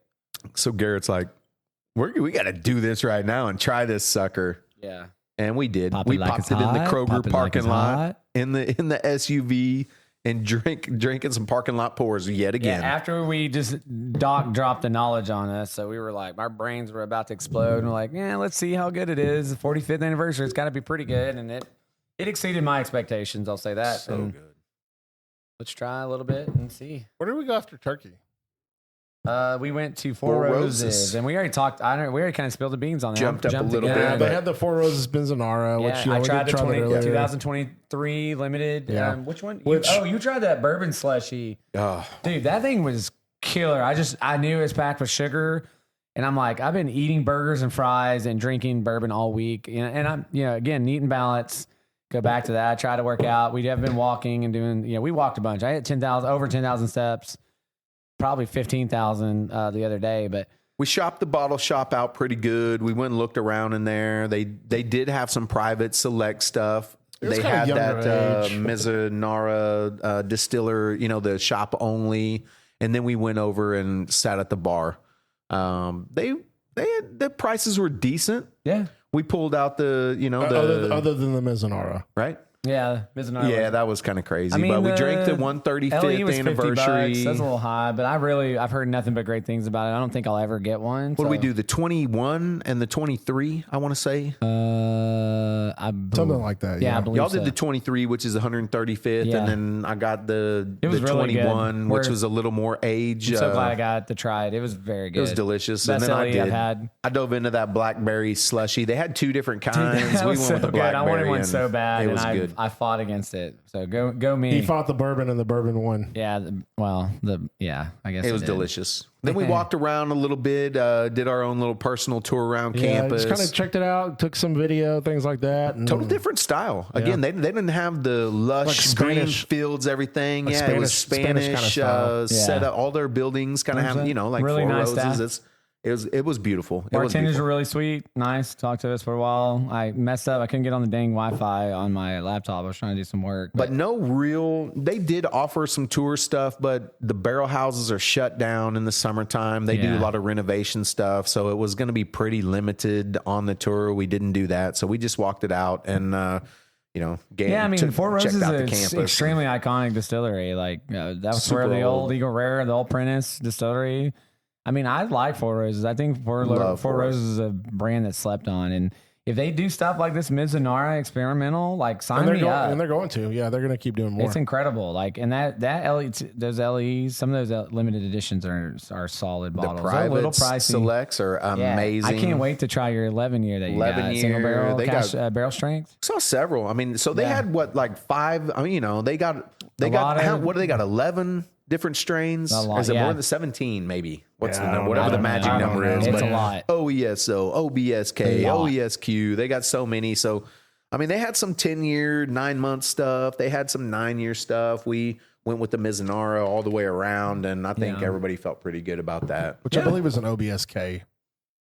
It's Good stop, man. It's We had a good- OBS delicious. We got to visit with a few folks in there and spread some Bourbon Nerd love with some rookies that Absolutely. really didn't know a lot about bourbon and what they were doing there, We met looking a nice at these guy LEs. and a and- couple of nice people in the gift shop too as well. Yeah. I mean, they got some nice stuff. It's like, these distilleries are really proud of their t-shirts and stuff though. Some of them we had some good deals, but they were protective of the filming too. Yeah, I mean, they were. it took us 15 minutes probably to get clearance. And she apologized like She had to 6 go back and times. forth. She had to go back and forth to her manager a couple of times. I was like, that's kind of messed up. Like, just come out. can she not like use her cell phone and just call you or something? Or can the manager not just come out and for 2 seconds? And They say, were a hey, little itchy that we were going to That's get what- guests that didn't want to be on film Yeah. and stuff. I mean, it was legit I concern. asked like who we were, so I'm sure she was like looking us up in the back and Yeah, stuff. are these guys legitimate? These guys are legit people. All right, then we Kick 'em went out. and had one of the best chicken sandwiches. That sandwich was The fire. Stave. The Stave, We yeah. missed it on Which it was was right down Tuesday. They were from Castle and closed. Key. So Did we we swing by Larrikin before the stave? Yes, as a Yes. matter of fact, you're You're right. We right. did. We did. We had The Fighting Garrett Kangaroo. pulled up Because the- we had the reservation and we ended up we being did. a Larrikin. That's right. We had a few more minutes than we thought. Thank goodness, and it Who was was our awesome right bartender? on the highway. Chelsea? Chelsea, the Chelsea. beautiful Oh, Chelsea. Chelsea, shout She's got a out. handle too. I wish I could remember all. Aldine Aldine Lover, girl or Love something, Aldine yeah. or something. 07. Yeah, 07. Aldine Lover 07. Yeah. Go check her out. She was She's really cool. cool. She let us try some stuff that not everybody gets to try. Yeah, they're definitely worth stopping. Like they had some pretty good stuff. I mean, I really liked their light whiskey. I thought it was pretty that good. 8-year light whiskey is one I actually really like. That was one of the better light I whiskeys was I've impressed had. all the way around. Yeah. I mean, they've got like this old crazy history. The guy started Yeah. off in like the Australian military. I Strap can't on remember his the ball Navy. bag. I think it was the Navy. He was the only day, guy mate. that said John McCain actually helped him transfer over for his time, status, forgot and about the whiskey everything thief or something. Hold into Oh yeah, we did. American military. When did we go They to the kept the whiskey rank thief? and everything. That was and Monday, wasn't it? that was pretty awesome history. Yeah. But the juice, really, I mean, Larrikin, Yeah. if you haven't tried it, Yeah, and we go met. try So it. when we were talking to Doc, we met a couple from Ohio, and I can't think of their name. I'm so sorry. I hope they said they were going to listen. they'll be on film. Yeah, reach out to us, give a shout out so we remember your name, and you guys are awesome too as well. But they were like, dude, Larrikin, we bought like 6 bottles. You got to try it. So they bought several bottles that we recommended to them as well. I think, They did. Cooper's Craft 100, which is one of the best values in bourbon. They bought a couple other, I forgot what else they bought. Dude, they but- walked out with like a Yeah, I had 12 like a bottles case. out of the Yeah, I box. know. And between us and Doc, they were Yeah, loaded. They got loaded up, but they were really cool. They were happy about it. But yeah, that's a really cool place. Really cool T-shirts and stuff. I think you got a dude fighting a kangaroo. Yeah, it was a Very very cool boxer shirt. boxing a kangaroo. And you got, what did you get? Like a glass? I got and some stuff? I got a little mini Glen, Yeah, and those are that cool. flight was All delicious. right, can we and- just take a time out and just take a moment of silence for how amazing this Russell's 13 smells? Because it smells incredible. Kroger. Man.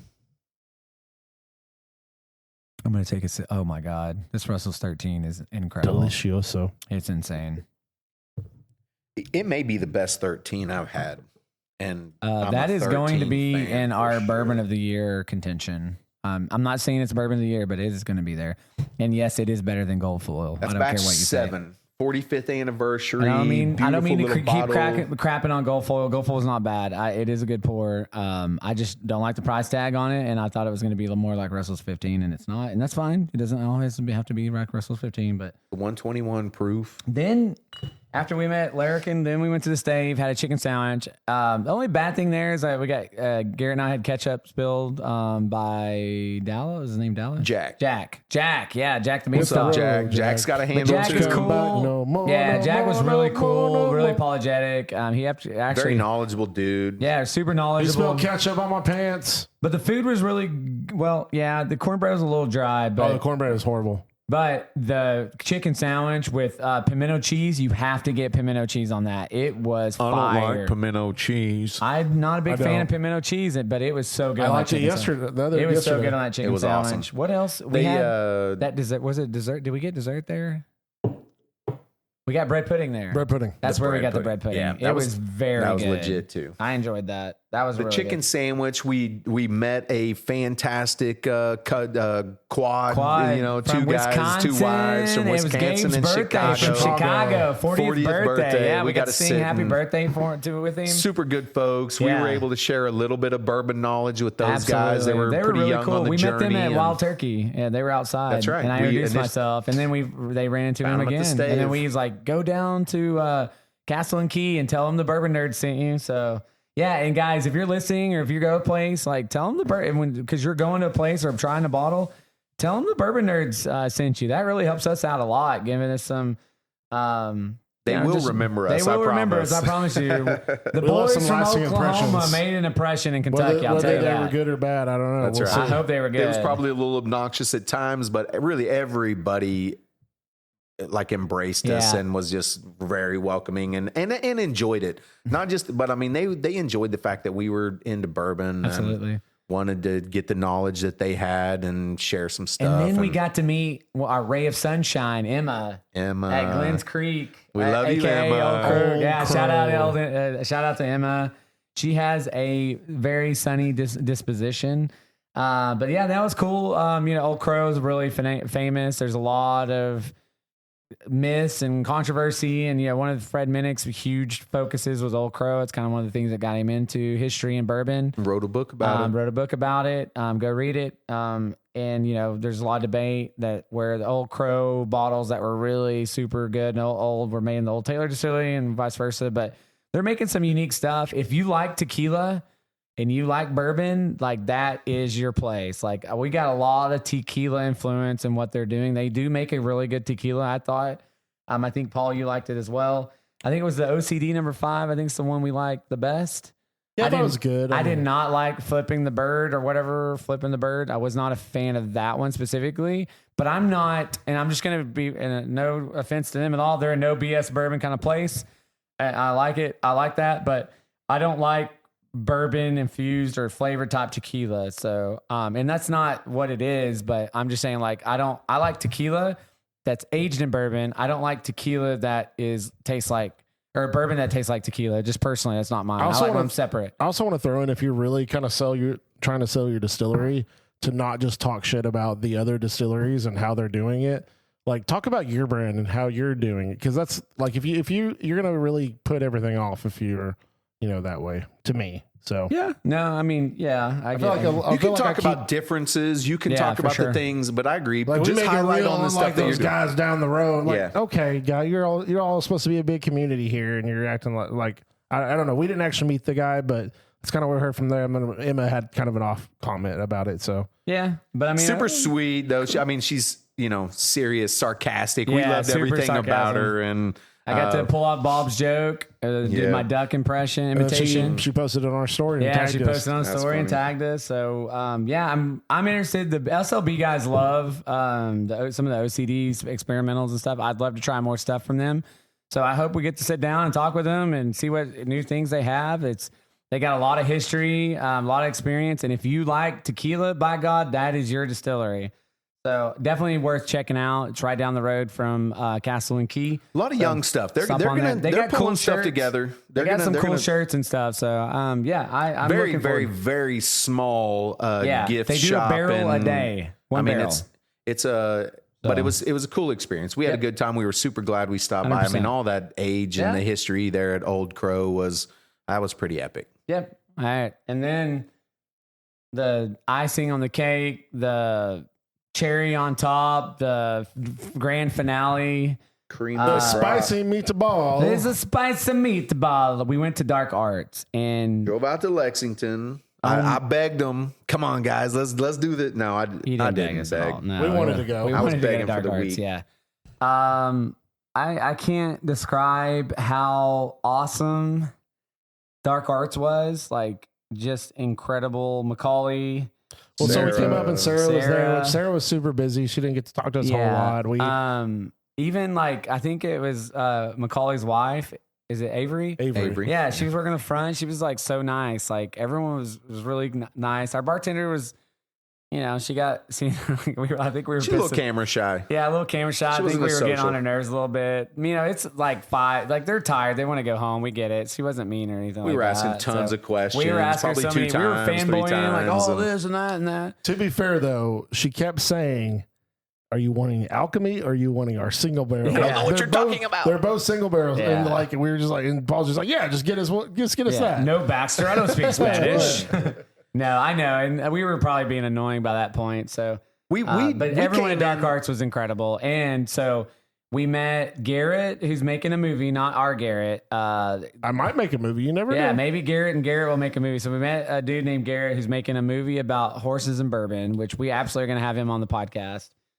We met Aaron, who ran for Congress, going to run again. Phenomenal firecracker. Oh my God, that whiskey woman. knowledge. Yeah, into just the cool, bourbon thing. down to earth, like. All about our community Yeah, there in 100%, Lexington just and trying to amazing. do something for them. And then Macaulay is like, we got to sit down and interview. Which he's one of the founders, and he's like the president. master Yeah. blender. He is their master He's the master blender, palate whiskey distillery guy. genius, Yeah. and just down to earth. Loves traveling. He's sipping on a gin and tonic, and just Well, to be fair, he's insane. also testing some of these gins to kind Oh, of see yeah, what for because sure. he's He's about gonna to start start making doing. They were gin and prepping for vodka. KBF, Yeah. so Yep, and get Sarah ready for was KBF coming up. no knock on that. Like we got, Yeah.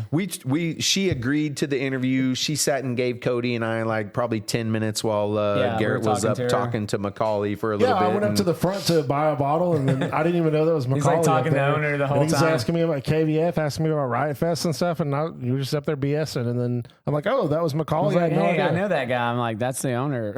Sarah's telling us they had That's to bottle a ton of bottles to take That's to the Sam KBF in a Presti of couple of whiskey. weeks, and she was super busy. But she gave us some background about how she started out YouTube, the mad scientist, and man, now she's over there like that brand ambassador for Dark Arts. That's incredible. Super nice, Yeah, really beautiful sweet. lady.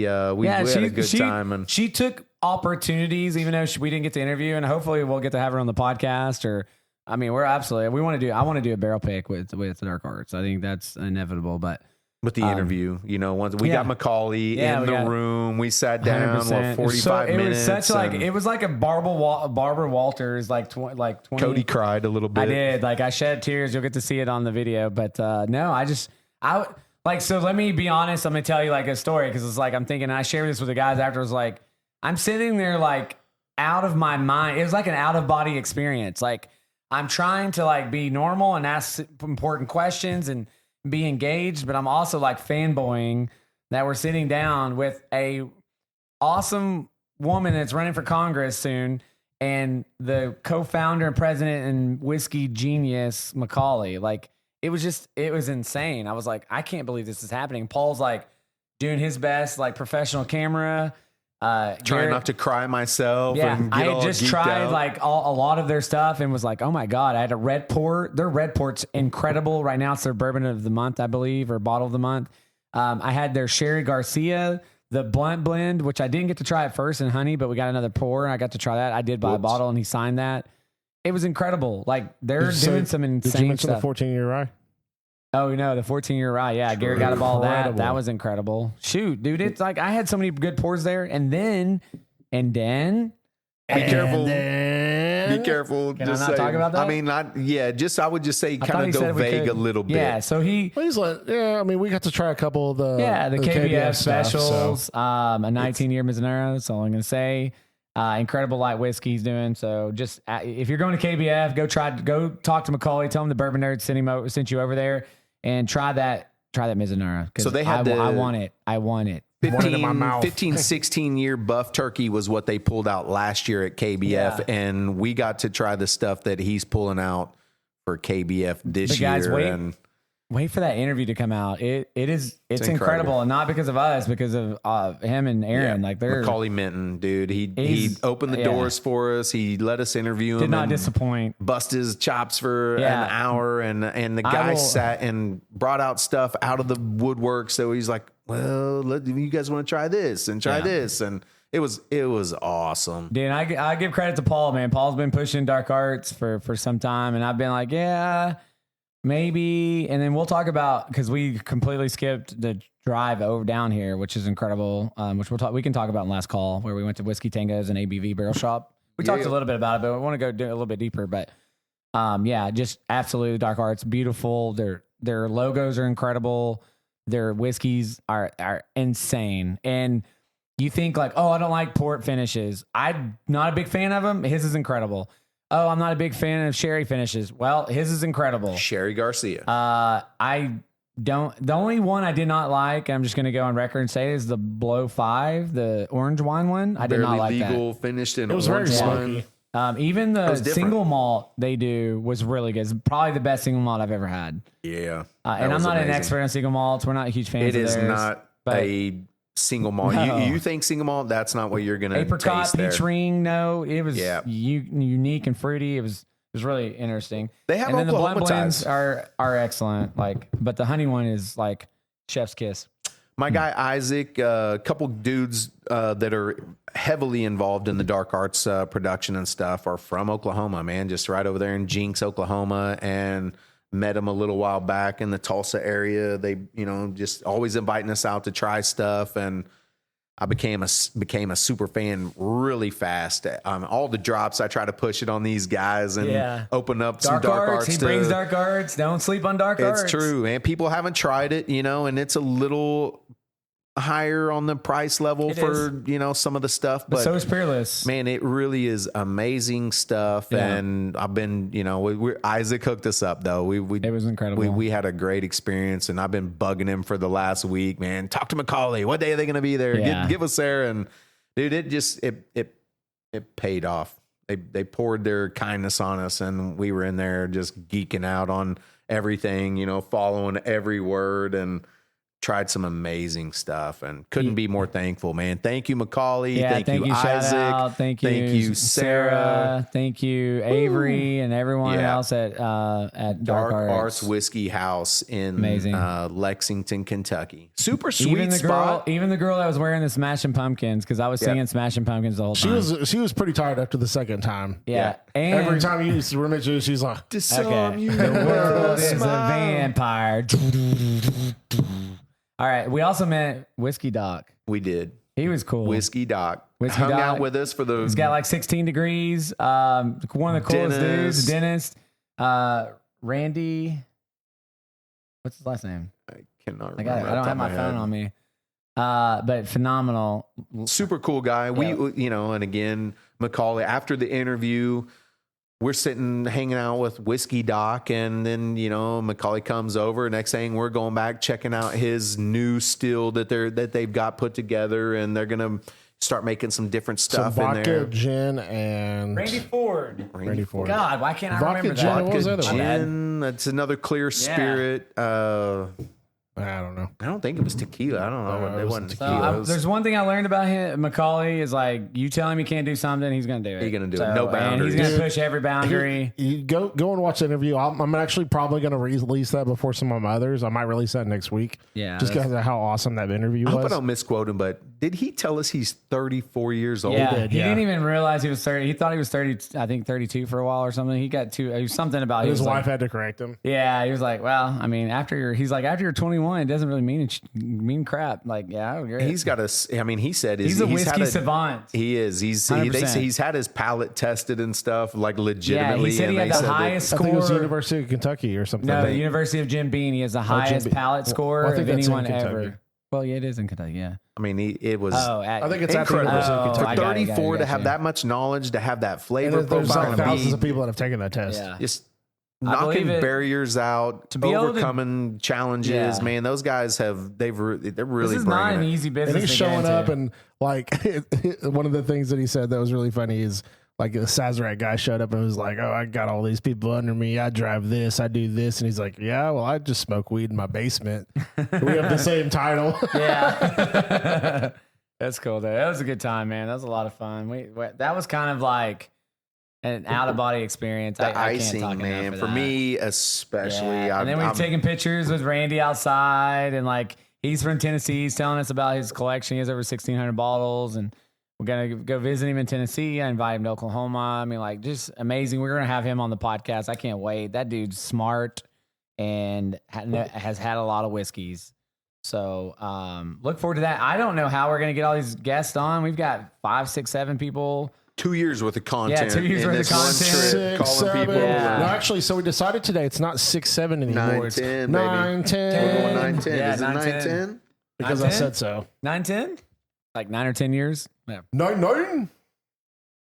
All right, and then then we just went home and dude, it was I crashed We were early wiped last out. night, dude. Yeah, he We wiped were out. wiped out. We watched Paul a and I little watched, comedy stuff and A little Desperado. a little. Oh yeah, hey, forgot let's throw Selma that Hayek. shout out. Nobody realized or remembered probably how creative and entertaining. I mean, I thought it was cheesy when I first watched it, but we watched back and Quentin Tarantino influence, Dude, Robert Paul- Rodriguez. Paul bet me $1,000 it was Quentin Tarantino, I would have. and I was like, no, I was like, I know every movie Quentin Tarantino did. He did not do Desperado. Do not question. Hey, from the time that the Garrett thing on started, movies. I heard the music. I'm hearing the I almost won another dialogue. $1,000 from Cody earlier. He said and Patton Oswalt murdered It his just wife. kept screaming Quentin Tarantino. I mean, I Quentin can see that. Tarantino. Had The that blood, kind of the style. guts, like, and you know, And but that really Robert long- and Quentin are they're tied Well, and in, then man. Quentin was in the movie. Yes, Like, Quentin shows up, But, like, he has gets that- his head blown off a has little that way into really it. long kind of intro with like a lot of a lot of dialogue and stuff. Yeah, and then the next movie after that they did From Dusk Till Dawn together. So But, yeah. And then a lot of Spy Kids stuff that we didn't know. It was a machete came from Yeah, Spy Machete was- Kids. yeah, the Uncle and Machete. That was wild. and then he ended up doing ultraviolet action movies. Yeah. Cool stuff. So, and then we just Selma Hayek, crashed though. out. We had a couple another beautiful pours, and I kept jumping in probably until close to 1 on some of these crazy things that these guys brought. And then today we visited Old Forester, which is a cool little place. They have an experience we didn't do. We did pick up a couple 117s. They didn't have the President's Choice. Nope. It was a quick stop. We made that one pretty quick. Yeah, and it's then a we cool, ran down. They got a cool bar, like really cool bar. Luigi's? Yeah, we went to Luigi's. Green Well, we went River. to- We had well, to remember that they but then didn't we open went- until But then 11. we went back to Evan Williams and we took a That's look. right. We took a picture and look at the Evan Elijah Craig 21. This is a Very beautiful cool presentation. I've read that it's very delicious. But Needed a better light in the box. If you're going to put a light in the box, it has to come on and shine through the bottle or do Yeah, something, if shine you're going bright. to do it. But it was a bright little like a pricey. diamond. It was super fun to see it though on the shelf. Well, they made 1,700 of them, I think he said, and I mean, it's a beautiful definitely very presentation. limited. The box, the bottle, like everything about it was pretty cool. But they wanted $350. 300. 300. I think it's So 317 after tax. yeah, you're right. You're right. And that is so. Paul didn't We buy it. choked on it. We tried to figure out if it could Not fit in gonna do the it. bourbon Not budget. Gonna And do it. we thought about it, but We did. we went and had a little lunch to kind of Well, then we went to digest. Green River. And True. We tried the toasted double oak, which was amazing. That toasted oak is incredible. Double oak toasted. It's their highest stuff. It's an 8-year Green 7 River month. double oak. It was phenomenal. Toasted It comes in a right smaller there. bottle, but it's worth it. It was so good. Not distillery, but the shop exclusive. Yeah. You can't get them anywhere else right now. I'm sure they'll probably break them Yeah, out I to the hope they public. come out that bottle. That's incredible. Their experimental series, which is their distillery stuff, God bless you. they're aging stuff out of a clay tile floor warehouse, which he said the only other ones that do something like that is Woodford, is what he said. Not the old wood rick houses. Like this is a solid, like heavy duty. But apparently the one they're releasing in November is a clay tile blend. So Super I'm glad sweet that spot. we got that one because I think this one sounds a little more interesting. We jumped on. But then Garrett helped us get signed up for the bottle your own thing, and it was going to be about a 30, 45 minute wait. So we decided to go snag some food. We didn't eat breakfast, which was not probably the smartest decision, but Yeah, delicious, man. Yeah, really if you good. guys are in that, I mean, Muscle and Burger was amazing. What'd you say it was but called? Luigi's. I want to say that. I have a picture That of may it. sound Luigi. Mario and Luigi. I don't know, but Luigi. I'm It's a pretty sure it is pizza pasta Luigi's. meatball. We kept smelling it. We walked by the thing 8 times in the last couple of days. I got a whiff and of it. I'm like, we have to eat there. Garrett says, "Let's go in here and get a slice." And Yeah, Luigi's Pizzeria. Yeah. dude, I mean, the Pizzeria and pasta, the sub sandwich they had. I went wish with I like would've got a I did a sub. I got a stromboli. picture of These it. I'll have guys to did post the it. New York The New doll. York sausage roll. It was a Man. sausage roll, and then I did a cheese pizza because I also wanted to try the I got the pizza. pepperoni. It was good. It smelled. It looked amazing. It was great flavor. I mean, that was an awesome little was a cool lunch place. break. It was Yeah. a good lunch for sure. And then we had to kind of separate out. I had to go move some car. Garrett went over to try a pour. That's when you were drinking the toasted oak. Yeah, That's when okay. He went solo. He left us high and he's dry. like, He's I like, don't care "Hey about these man, you guys. guys Try finish that this toasted oak. pizza. I I'm need to know what it going tastes like." doing it." So I went then over there and he let me try it, I think, and sniff it. And I'm like, oh my God. I showed up want some of sweaty this. about 20 minutes later and into the place. But I thought it was a homeless guy, but it ended up being Paul. that's right. I'm just kidding. We did see a cool, like a random homeless guy. He picked up a brick. That was, I think, I was day one. And I thought he was going to hit us. He's a whiskey row specialist, man. That guy, he didn't lives hit us on the with it, row. so And we survived. But so super cool experience, man. Yeah. We signed up for the Fill Your Own. Yeah, They got Abigail. a beautiful little Like a little decanter. guide. I don't know if you guys have seen it or not, but they They're got a really cool, not bottle your own My bottle, first but bottle decanter, your I own decanter that you could go back. So you sign up, they give you a little coin. You go back, you can put it in the phone. They give you a little secret code. You make your way into the speakeasy and they give you the tasting experience. They give you the history and the lowdown. I believe it was Abigail was our amazing Correct. hostess. That sounds right. And man, she walked us through the history. We're hanging out, getting anxious for this, fill your decanter thing. And I'm talking to the other guys. Cody's over here chit-chatting it up with Abigail, getting all the DL on all the crazy stuff. Yeah, I was like, man, I would really like to get one of those OZ Tyler. And she's like, oh, I think we have some. And I'm like, I want one.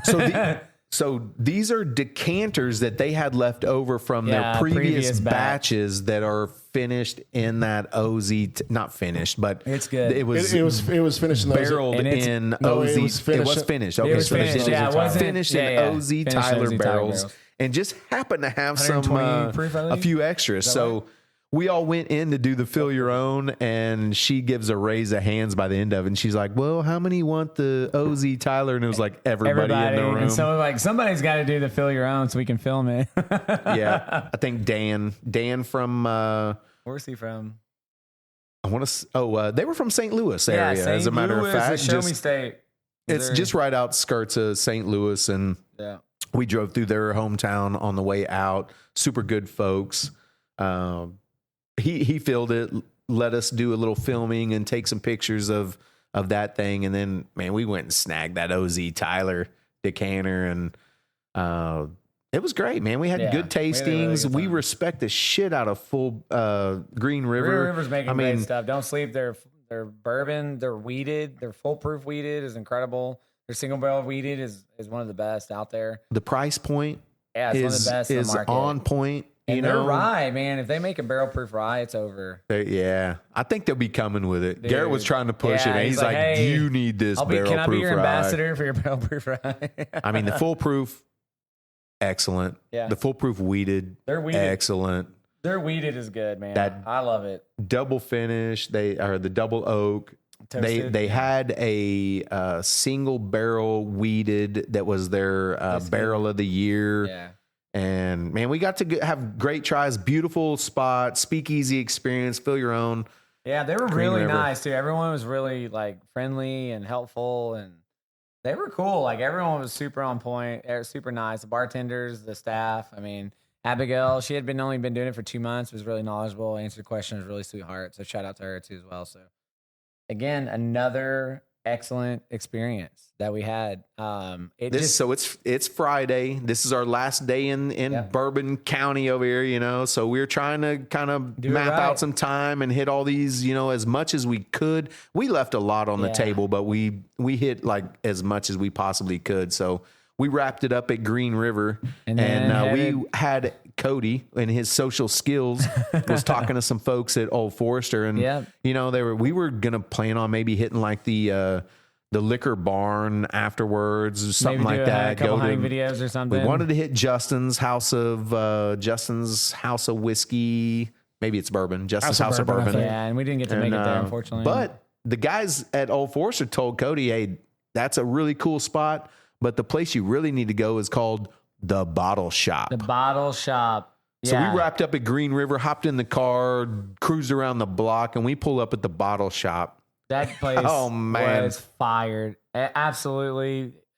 Like, you do not come to Louisville, Kentucky and don't go by the Bottle Shop. It's just maybe 2 hours later. The best value pours I've ever seen in my entire life. And they have every single VVS to Generations to William Heaven Hill 19, 17, 13, Bottle and Bond, E.H. Taylor's Survivor Series. I don't know. They had stuff I didn't even never heard of. Four Roses Father Blend, 19 year.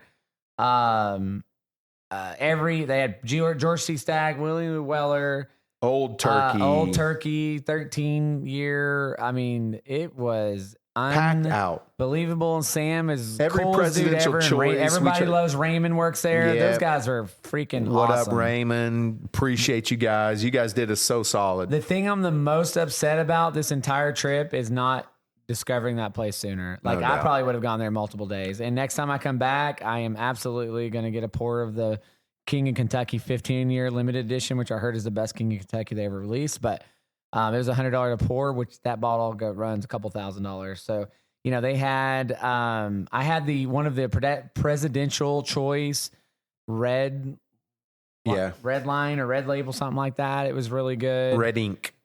Yeah. Yeah. It was incredible. Super limited. We had William LaRue Weller, 2008. 2008. We killed that William bottle. LaRue Weller. Yeah. Paul got to take that one home. That was an incredible. It was so good. Oh my gosh. And then we had a Wild Turkey 13 year from 2017 or 2016? Yeah, 17, I believe. Yeah, but it looked vintage. And killer. It was insane. It was not as good as the, you know, like a Russell's 13, but like it was good. old. That's that old time whiskey, as Doc would say. Yeah, you know, it had a lot of vintage whiskey quality. Wild Turkey Generations.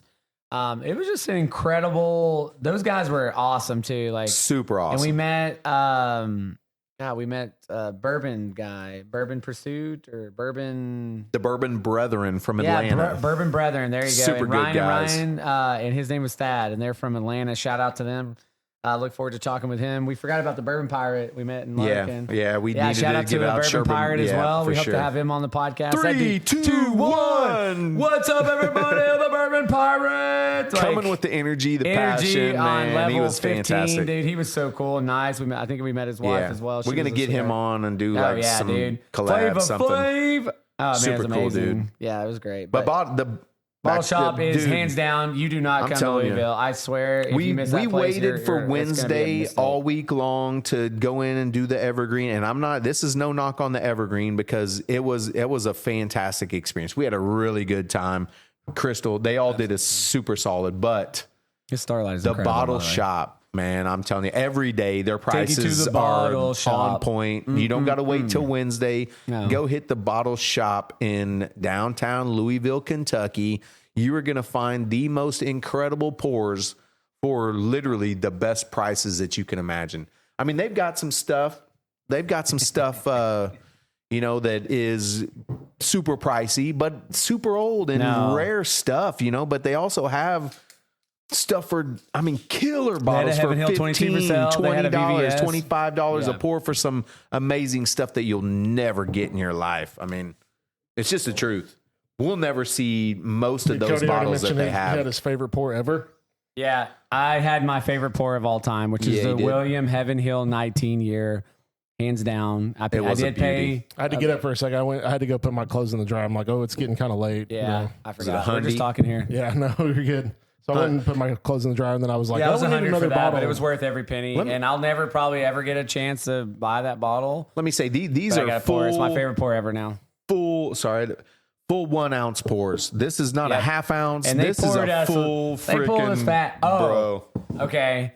And then, out of all the stuff we're talking and shooting the breeze, he brings out a bottle of Old Taylor 1964 vintage whiskey. 64, guys. Old Taylor. And we get to drink it, and it was. Oh, did you guys mention we got to take the bottles if we finish them? He mentioned one. The William. He said, you know, I snagged the William LaRue. I finished the Generations. And so we were doing bottle kills. You know, we're Oklahoma geeks. You know. It just happened to be bottles we wanted to try anyway. But I was like, I want to try that Wild Turkey Generations. Like, oh, there's not much in here. Can I keep the bottle? Like, yeah.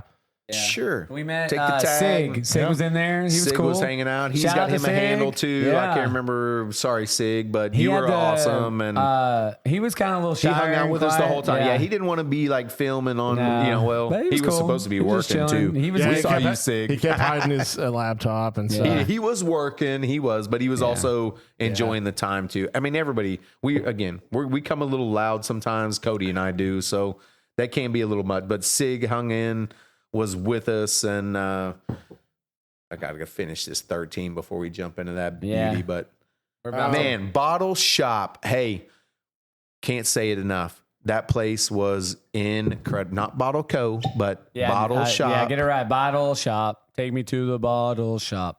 I don't want to brag on. And then we're not done, guys. We got several complimentary pours though. I mean, I don't want to hope I'm not like crushing their business, but and he wanted us to try some stuff. He did, and I got some of that on. I tried that. What is it? Best $10 pour I've ever had. I want to say Henderson, but it's not Henderson. So it was 11-year, 140 like 6 proof Jim Beam, and it was great. It was incredible. Best $10 pour. Oh. Try one by of far those. the best $10 Or you want the pour. deets on it?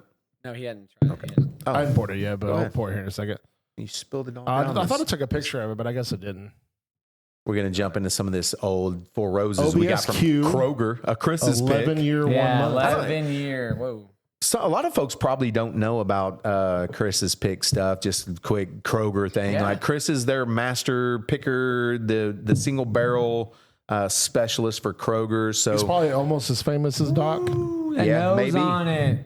Doc is he's on the map now. Yeah. But Doc for I sure. walked in, My I nose was is like, shot for the oh day. man, is this real? Like we just walked into the right spots, and there was bottles with the signatures, Chris's pick stuff, and we were looking, and Garrett's like, oh wait, Private Select sitting there. What is this? And 11 years, 1 month on Kroger. 11-month-year-old whiskey, baby. Let's get $99, right? I mean, the same Private Select price that we 100%. find, when they come to town. They're all about that price. Sometimes they get up to that 110. Yeah, a lot of them are 120. like a little higher 9 age, right, or 9 year, a little lower than 10 year, but OBSQ. insane bottles. OBSQ, 11 years, 1 month, comes in at a whopping 61.6%. Smells delicioso. So times 2, y'all got what that is. I mean, this looks dark. It is juicy. I know it's going to be a dark fruit bomb. They're going to try it first because I'm not sleeping on this. This Russell's 13. They're going to gulp it down. But So what's the nose feeling? Okay. I don't know. You have to get my nose. Did you just go? Mine's like a really dark. It's almost like a dark powdered sugar, if that makes sense. It's weird, like a dark, almost burnt I can powdered get sugar. that. Yeah, like a dark, With some caramel. like a and chocolate donut maybe with some tofu. white powdered sugar on it. Okay, I can kind of see that. Yeah, like it's got It some is big notes. It is burning nostrils. Maybe a little some bit. nutmeg. Yeah, my nose is shot, guys. I'm sorry. I've smelled. Almost like a maple bar instead of maybe chocolate maple. I don't know, man. That's got a lot going on. Yeah, it's got a lot going on, and my nose I'm is intrigued. but it's pretty good. I mean, I'm excited to try it. Let's We'll down the bring it. hatchet. You droppers, come out, man. We'll see you down at Apollo, and I'll bring this sucker out, and we'll throw it in. It's got some spice, a little bit of cacao. It's almost got like a little minty on it. It's a little minty. It's like it's got a little rice kick to it, a little rice spice. I like when I first It lingers, when I too. first It's got a tried it, little I nice was hug. like, it almost was like minty chocolate. It's very good, very good. But it's got like an Andes mint. Maybe like I'm trying to figure out. There's like a fruit. It's almost like a chocolate covered something with a little bit of mint on it. I'm trying to. Yeah, We see you, Brent Elliott, like a master dark, distiller, doing your plum? thing over there at Four Roses. It's Yeah, dark. That's It is really good. dark fruit. It's dark. I think this is my first OBSQ. Yeah, I don't think I've never I've had an that. OBSQ. I don't know if I have either. Tried Does it OESO, have the was flavor good. profile on it? OBSKs, several. It doesn't have that. Yeah, because the No, Mizunara 'cause is probably- OBSK from what this says. OBSQ. What is it? What do you get on the flavor profile for that?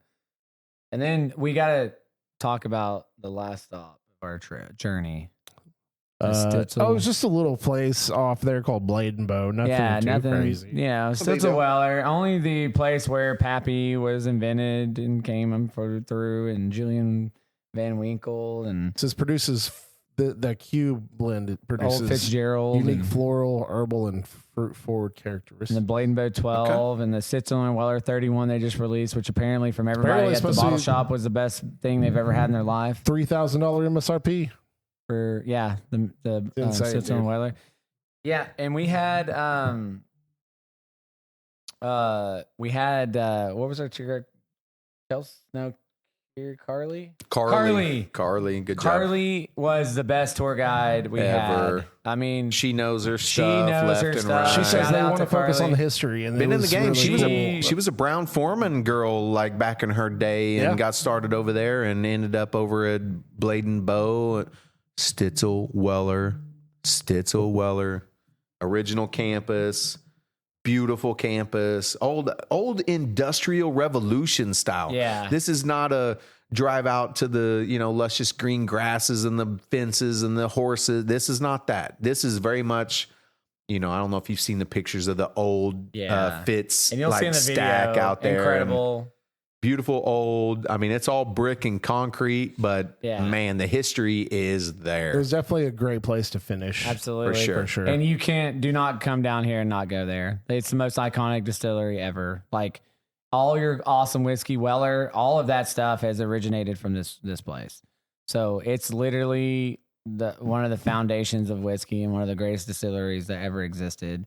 I mean, it's we love amazing. good bourbon and we Yeah, love good whiskey, absolutely. but we love that history. We Oh, are yeah. nerds at the heart. And man, when you're talking old We're gonna do a timey whole whiskey, episode like on Doc Stitzel says, Weller. I've been talking. I want to do a whole episode on it. Old There's Crow, so much Stitzel information. Weller. You guys got to come check out those spots that Yeah. are the OGs I on the agree. trail and get that history, man. This is it matters. It really does. Absolutely. Plus, those rick houses are just insanely Oh, cool. man. And they've got some amazing, they had some great stuff in their gift shop. It was a little pricey, but man, they had some really nice, and then Carly, we did though. it. Carly hooked us up big She time. did. We rolled in. It was towards the end of the day, and late, it wasn't on and it was purpose hot necessarily. outside We today. stayed in the bottle shop too long, but we rolled Yeah. in, and they're like, "Oh, Cody and I come in all loud, and Garrett's chill, and disrupt the whole place." And she's Yep. like, "Well." Disrespect I our can- surroundings. I could do something for you guys. It's a part of what we would normally do, but I want to do something a little special for you guys. For an hour and a half in, and we're like, she brought some awesome stuff to the taster table that is not on the average Joe. And again, this is not clout, not bragging, like Cody said earlier. Yeah. All This you is got to do just is walk in with a camera. talk to people Yeah. a little bit, build that Tell me you have relationship. a bourbon and- podcast. but I don't. That helps for some, but Yeah. they weren't blown away. But they wanted No. to They did like, a lot of people liked our hat. They're like, I want a hat. No doubt. I was like, I'm so sorry. We don't have them right now. We will have hats soon. But like, overall, they were inspired by the fact that we wanted to learn from them. We wanted to hear what they had to say. We weren't trying to take our stuff into them. We wanted to know what they had and I think try stuff along the way, including Carter and all the other people and Alex. We like that. I think people were kind of impressed. Like we knew our stuff. We're not experts, but we know quite a bit. I mean, y'all are experts. We're nerds. Don't lie. You're experts. But I thought we did they really loved well. it. The they response, you could see. And she like, called oh us my goodness. Bourbon Nerds a couple times. And I was like, yeah. And I'm like, you're a Bourbon Nerd too. He's like, yes, the guys like you guys, the nerds come in and we get into this. But they did appreciate. They want to know that you really are interested. Because they get probably a lot of drunk people and jerks and people that don't give a crap about. They just want to drink the whiskey. Like bachelor parties and stuff coming like through and stealing stuff off the shelves and like they don't want to deal with that. They want like people coming through that care about the whiskey and the history. And dude, it's there. The history is all there at Stellar 100%. Witzel, aka Blade and Bow. Yeah, it was incredible. And they've got incredible stuff, man. These guys brought this Blade and Bow 12. I had not tried it. I don't even think I'd had Blade and Bow One of my favorite until bottles of then. the year, guys. I'm going to say this and people are going to get pissed off. I'm going to get a lot of flack for this. We tried cured oak, gold foil, and thank you, Whiskey Jesus, Kyle, aka Kyle, and the Blade and Bow 12 year. That was my favorite pour out of those three, and those are all three awesome bottles. Yeah, but I honestly preferred the Blade and Bow. Again, like for our listeners who's out there listening, us three we don't believe that it's just a coincidence that all three of us think that's underwhelming. Yeah. There has to be some kind of FOMO or something going on with you guys because it's good, but there's no world it's better than Beacon or Russell's 15 or it's not, to me, it's not on those levels, man. This Russell's 15 is better. This Jim Beam lineage blows it out of the water. 100%. Like it absolutely blows it out of the water. It's not even in contention. Like, so I think it's just like, oh, I paid $400. I really, it has to be good. In my mind, it's going to be the best. I want to see people start to blind it and see that's what happens. That's a wild happens. animal, though. I mean, that's 25-year juice. Yeah, I saw a Beacon and stuff. I'm like, which I don't know if they're true blinds. Yeah, I don't know. Yeah, that'll be one for I want a upcoming episode. Where people don't know it's gold foil and see how well it does. Because, Victor Kaplan, we're coming for you, homie. Victor, we got you. We coming. Purist. We're ready to blind it out and see what you. No, he would enjoy. But honestly, to end the trip with the bottle shop and Stetson Weller, and it was just it couldn't have ended any better. Honestly, like I almost wanted to cry on the way home, and I know that sounds weird, but not of sadness.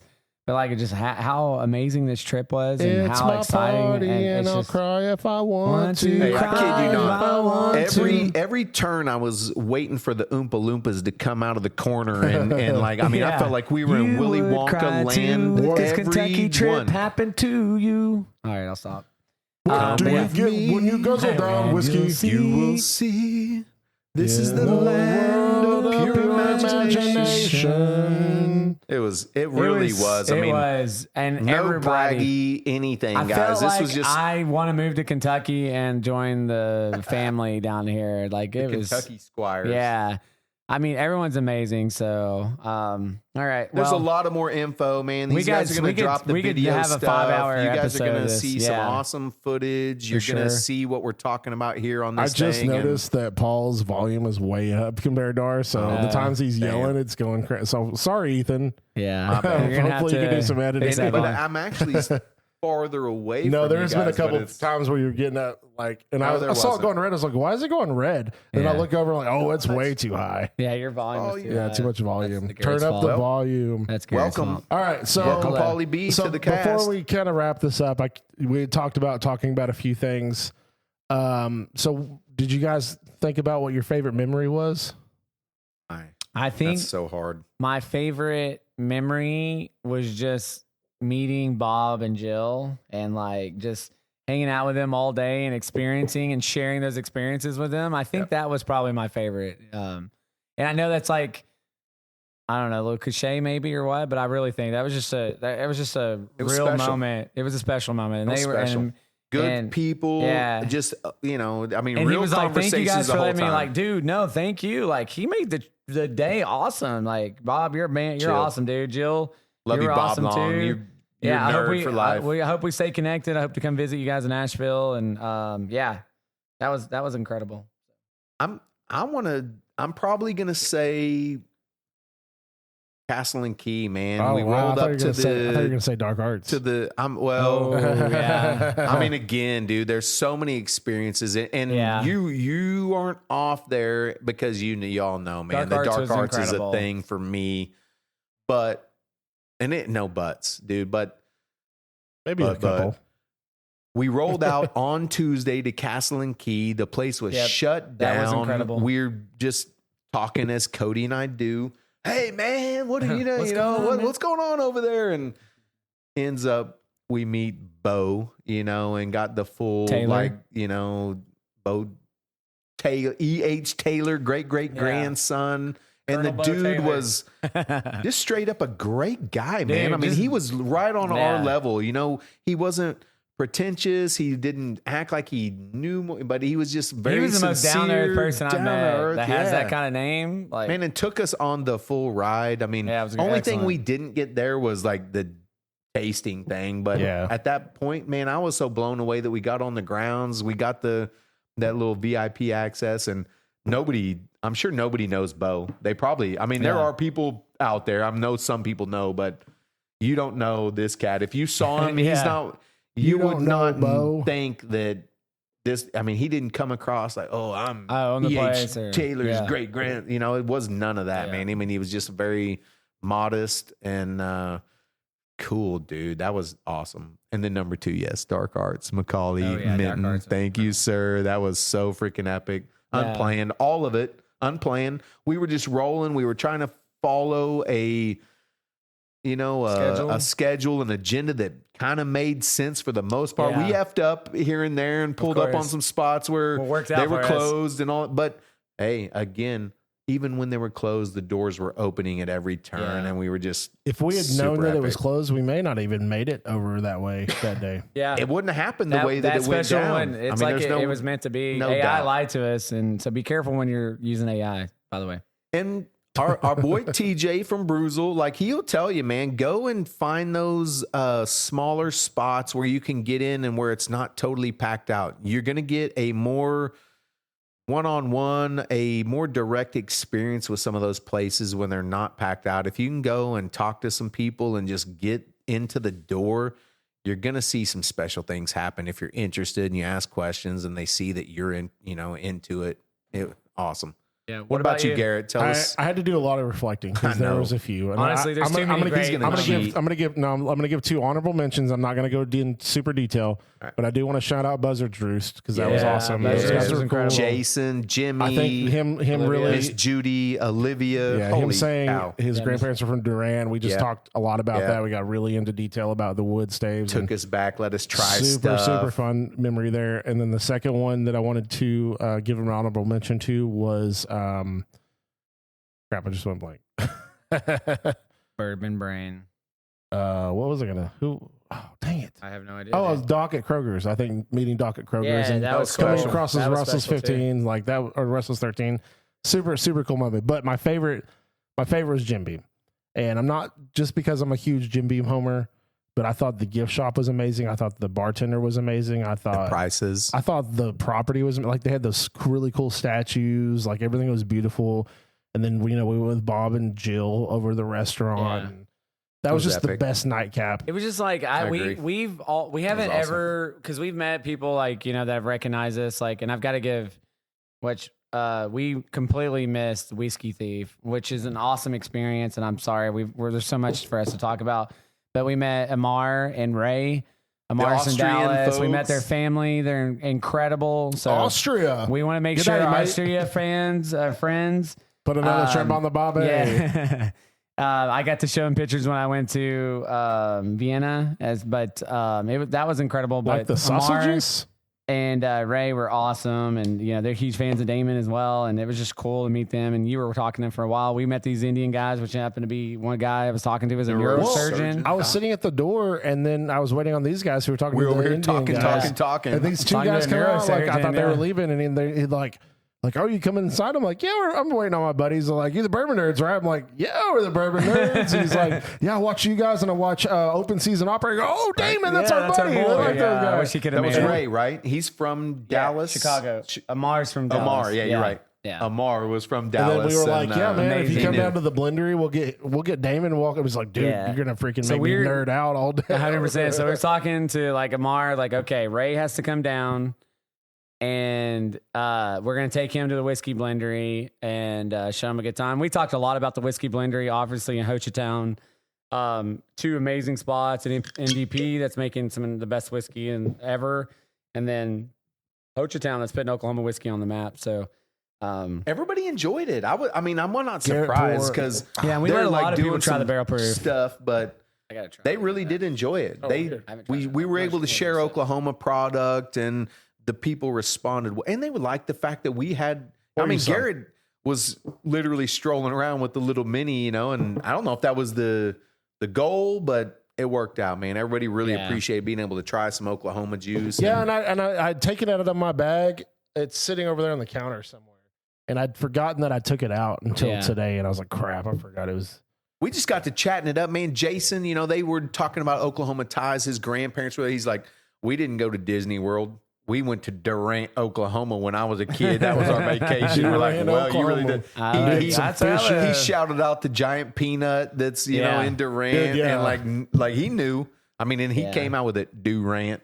So we were chatting up for a minute and we're like, hey, I think I might have threw it out there. I was like, do you guys want to try some like Oklahoma juice? And Jimmy's like, yep. Jason's like, yep. Olivia was like, yeah, we'll try that. Pass it around. I mean, and they really did enjoy it. So that was awesome to share some Oklahoma juice, which is super rare anyways. And it means a lot to us because we know Blues and Rod puts on one of the best tours of anybody I've ever been with. Broken Bow. Broken Bow, man. Shout out. Best part of Oklahoma. So check it out. Yeah, it's an incredible place. They really did enjoy it. Everybody loved the barrel proof. They weren't just I'm like glad puffing we're getting, us up. getting it out there. The people was there. We talked a lot about Iron Root. Shout out to Robert Licorice family. Yep. Don't sleep on Iron Root. Obviously, Texas whiskey's coming up. Still, Austin does a great job. We talked a little bit about Garrison Brothers and. There's a lot of great whiskey in the Texas. We passed around a lot of Ho Chi Town love and a lot of Iron Root love over that trip because we're got fans, my boys man. Backs, Both of those distilleries are doing awesome stuff, and we're proud of them. It's insane. So and they've done us really well, man. Absolutely. Every time we show up, man. Robert, Marcia, very well. The other brother, the whole whole Licorice family, squad. they're incredible. Licorice family, dude. They're awesome. All right. Well, it's been an excellent trip. A couple other things here. Yeah. He's going to sing us a song. So did you give us you said honorable mentions. Did you give us your actual? Yeah, Jim Beam. Oh, okay. Yeah, that's fair. So what was your favorite? What was the best pour you had and the best bottle you got? Okay, so the best pour I had, what I already shared, which was the William Heaven Hill 19. The best bottle I got was the Lineage bottle. It's not even close to me. Well, shoot. Well, that was a good taste too. Hold on, you let's can't back knock up. that. Hold on. I think the Lineage was the best. Maybe the best taste. Over but the Russell 13. Over today's taste though, that you no, I'm saying the bottle we got. Okay. We purchased. Okay. I think I would need a side by side. The Russell 13 is incredible in the Lineage. Those are two. That's like a tie to me. Go ahead, Paul. This might sound crazy, but that Buzzard's Roost that we thieved from the back room barrel. I mean, we tried it in the front house. We went back behind the scene and we're straight thiefed it out with Jason, Jimmy, and that was a bad mamma jamma. I'm looking forward to really diving in on that one. I mean, that's super hard. We had signed too. For me, Jason signed it. I'm still fairly young into this thing overall, and I can't lie. Like Garrett whipped out 2024 William LaRue Weller. 22.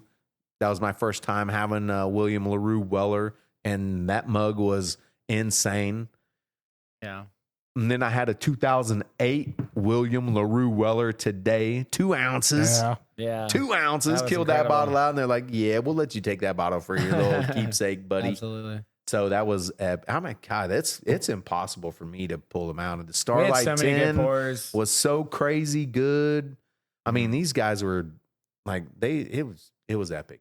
I mean, dude, we had so many good pours. We could sit here and talk about so many good pours. We talked about the purple top, the green top, all like the stuff that we had in house. I don't know. I mean, out on the road, Ooh, probably that 2008 William LaRue. That was probably pretty epic. Yeah, for because me. I'm not counting the Heaven Hill 22 because that'd be up there. Yes, sir. So was Heaven the Hill Buzzard Juice 22. your favorite bottle you got, or? Yeah, probably. And honestly, man, a lot of the memory stuff for me, like that hands-on experience. I mean, I really enjoyed the fact that they were into the conversation, everything that we were kind of bringing into the, the bar there. And they, that was just a really special experience. And that, I mean, MGP 95.5, but that sucker was amazing. We were thieving from like the very bottom of the barrel, pulling that stuff out. I'm sure there's like some char chunks down in there, but I think probably the experience with it was really awesome. Oh, for sure. Yep. 100%. Favorite pour. I'm going to give a couple. Like I mean, we've tried King of Kentucky 17, which is delicious. Insane. We tried I love that bottle. the William Insane Heaven in the Hill. membrane. William Heaven Hill 19 was great. The Generations was fantastic. Yeah. Generations, that was Beam really good. Lineage was fantastic. That 15 is pretty damn As good. far too. as my favorite pour, it might be the Generations. I thought the Generations was delicious. It was very, very, very, very good. I'm trying to think if there's anything else better, and it's just not like. I mean, King Kentucky 17 maybe might have been better. That Mizunara 19 year that we had. Oh, the Mizunara 19 year was so dude. good too. Yeah, I didn't want to like talk about too much because I know it's a special. We weren't even really supposed to try it's gonna it. come in like a sick box. And If you're it's at mostly KFV, you better probably go all gonna sell out at KBF. Yeah, so. and I'm hoping I can get him to save me one. I know it's expensive. But My favorite, so good. actually, my favorite I want bottle, other because I really wanted the Lineage and I really wanted the Michter's Barrel Grown. I got both of those. I'm very happy, but I like that 14-year Dark Arts that Macaulay signed my bottle and stuff. Batman Like, Majama. That was really good. That was a good one. Yeah, we got too many Super solid. good bottles and awesome stuff. Honestly, Well- it's just an overload of flavor, and palate, and nose. And honestly, I could this just to sum it up. This exceeded my expectations and then some. I still can't. This still doesn't feel real to me that we had this week, and like, it was exhausting. We're getting up, staying up late, every single day, and eating poorly but eating great food and just met some amazing people. And like, there's so many people we can't even talk about that we met. Like the cop from Rochester, Yeah, him buddy. and his wife, incredible. Rochester, You love talked you, about the man. That was Austria awesome. family that we met, incredible. We talked about some of the distillery bartenders and people that we met. Influencers Yeah, I from can't remember the all bartender over. at Jim Beam, transparent, and I'm just like. He overcharged us and gave us 2 gigantic pours and like say, hey, I'm so sorry I overcharged you. Like, He didn't even want us to know his name. He was so cool. I just want to thank everyone in Kentucky that opened up their doors, opened up their arms to us. You made our trip phenomenal. I cannot wait to come back to Kentucky. I can't wait to keep telling stories and sharing these experiences. And I can't wait till some of the video footage comes out for you guys to enjoy and experience with us. Some of the stuff that we had and a lot of stuff we didn't even get on camera. It just was too much. But sometimes you just want to live in. you definitely want to live in the moment. Yeah, sometimes, exactly. for Which sure. I talked about that a little bit. We tried to earlier. I agree. get Garrett to not live in the moment and film Yeah, everything and film get that everything, content, Garrett. Film that but dog walking across What the do street. I pay you for? Yeah, but we Okay. did. Why won't it read? So There was some times where we were just absolutely living in the Yeah. moment and you couldn't even get out of the moment. It was so awesome. I just want to end this podcast by each of us kind of talking about some things that we learned in Kentucky that people should know about. yeah. So you Lessons learned. How many can I give? many as you want. Okay, number Top one. 50. Just don't take like 20 minutes. I'm gonna be real quick. Yeah. Number one, check the schedules of the distilleries when they're open. We talked about that earlier. Number two, if you're gonna have pours, go to the bottle shop. And if you're not gonna go to the bottle shop, go to Evergreen on Wednesdays. Number three, talk to people, ask questions, don't be afraid. Learn while you're on this trip. They love it. They want you to ask questions. They want you to learn and understand and feel like you're engaged into what they're doing. And number four, don't be afraid to spend some money on pours. I know some of these are expensive, but having an opportunity to try whiskey you will never ever get to try probably in your life. Don't miss out on that opportunity. And I almost missed out on the opportunity for the William Heaven Hill 19 because it was $100, but I did it. And we were sharing pours and stuff like that. So that was a great experience. Number 5, try to go with a couple friends. But a smaller group is fine. You can go with a big group, but I think a smaller group, we opened a lot of doors for us. I hope to go with a bigger group next year. But, we shared a lot of pours, made it a lot cheaper for us. We opened bottles and kind of exchanged some things.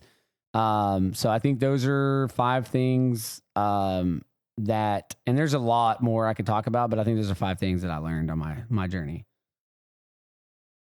All right, so I took a couple notes here. I'm gonna say bring plenty of money. Yeah. You do have to have a budget, but you got to bring some money, man. I want you to think about your budget, and I want you to double it. Yep. Yeah. Don't steal my thunder. You said yours. I'm sorry. Drive. Do not fly. There is no way in God's green earth that you could possibly take 6 bottles home to a place like Oklahoma from Kentucky. So bring some dough. I mean, you don't got to go crazy and have thousands of dollars, but bring some money, because you are going to want to throw down on some of this special stuff. Even some of the cheap bottles. Yes. I mean, dude, we walked out with 4 or 5, under $20 bottles JW that we Dan, came GTL's Brown, Old Fitz, like that we very old Barton 100 proof. And we may be underexposed with that being from Oklahoma, but I mean, we got a lot of exposure, but we don't get those for sure. Check that GPS, man. There's regions that you need to be aware of. You go out to Lawrenceburg, figure out wild turkey, what's in that region. Every distillery, it takes time to get from one to another. There are some pockets where they're a little closer to one another, but you got to know what's in Lawrenceburg. You got to know what's in Lexington. You got to know what's in Frankfurt. Find the days and the times that they're open, but then also look at your drive time in between each one and, make sure that you're going to be able to get there. You do not want to set up a reservation for, something that you can't get to in 30, 45 minutes. Then my last one is just kind of set your budget, bring a budget, find something that you can stick into. It's going to press it, and there's going to be a lot of decisions, but just don't overpay for crazy things. Set you a good little budget and do it. Taste it. Get you some bottles. Do it. Bring them back and Do enjoy it now. it. Do it good. Paul mentioned driving. I think you should drive and plan to need more space when you're going back, because we're gonna stress out trying to repack going home. Yeah, I'm not looking forward to that. Also, don't bring as many bottles as you think you might need. Yeah. Just bring don't bring like because 2. you're going to buy a bunch of bottles and you're going to drink. You're right those on bottles. that. Great. Yep. So now we're taking all these bottles home that we thought we might kill, because we didn't kill them. So we've killed a few, couple, but we just on this they got podcast just killed this. Because you're drinking a lot of bourbon when you're out and about. Like, The Old you Forester don't really need to bring single barrel anything unless you're just at home. You want to save a couple dollars, which is not a bad idea, but don't bring in more than a couple bottles. I was looking away for a second. I didn't quite hear all of the ones that Cody said, but did you mention, like talking to people? yeah, I know. Absolutely. Yeah, you did. Yeah, throw you that did, in but there. you can elaborate. Do on that. Yeah, just build those relationships. Because I'm not the one to do that. I'm really bad at that kind of stuff, and that's why it's good that Cody and Paul were here, because they are really good at doing those kinds of things. Even if sometimes I feel they are overdoing it, but that's just me, because I feel like I don't want to be like that, but like they probably aren't coming off that way. But that's just in my mind. I'm like, oh, I don't want to be rude. I don't want to do this. So if We're you're over not, the top, if you're there's kind no of doubt. if you're 100%. I'm not a full introvert, but I am probably in between. But if you are kind of an introverted person, bring someone who's a little more outgoing. Build those relationships. It kind of opens doors for things. Bring me to Kentucky. If you Or show Paul, or though, all of us. just a little interest, and Garrett does that. Don't let him confuse. He's talking to people. He's just not as loud as Cody and I are, but he's still talking to Macaulay and they say, "Hey, what about this?" And you still they. I do go, better. just go back to I do better in an intimate setting than I do in a full out, full bunch out of people, bunch of whole Loud bar in there. noises. Why are we yelling? That's why I said I'm not really an introvert. I'm kind of just an in-betweener. Build those relationships. So talk to people. 100%. Just talk to people. Yeah. Go in and ask them Yeah. questions. Hey man, how long you guys been doing this? What's your favorite bottle? Do you I feel like whatever that might be? what I said earlier, but this So- is awesome. Also, really kind of base what you want to do, like base where you're going to stay on what you want to do. Yep. Like we stayed in Louisville because it's a good in between point, but we were told by a few people, "Oh, stay in." Was it Bardstown? I think they said, "Oh, stay in Bardstown." You know, Bardstown's awesome, or stay in, you know, Lexington, or. But honestly, I think any of those are good options. Honestly, but if you stay in this place, then it might be harder to get up to Frankfurt, or you know, vice versa. So, but honestly, it's kind of like a big triangle. So I don't think any of those places are bad. They're like nothing's more than like, you know, 45 minutes to an hour drive away. So, just, you know, find you a good spot, kind of base it where you want to be. Like we knew we wanted to go to Whiskey Row a couple times. So we stayed around Louisville. Next time we might stay at Bardstown.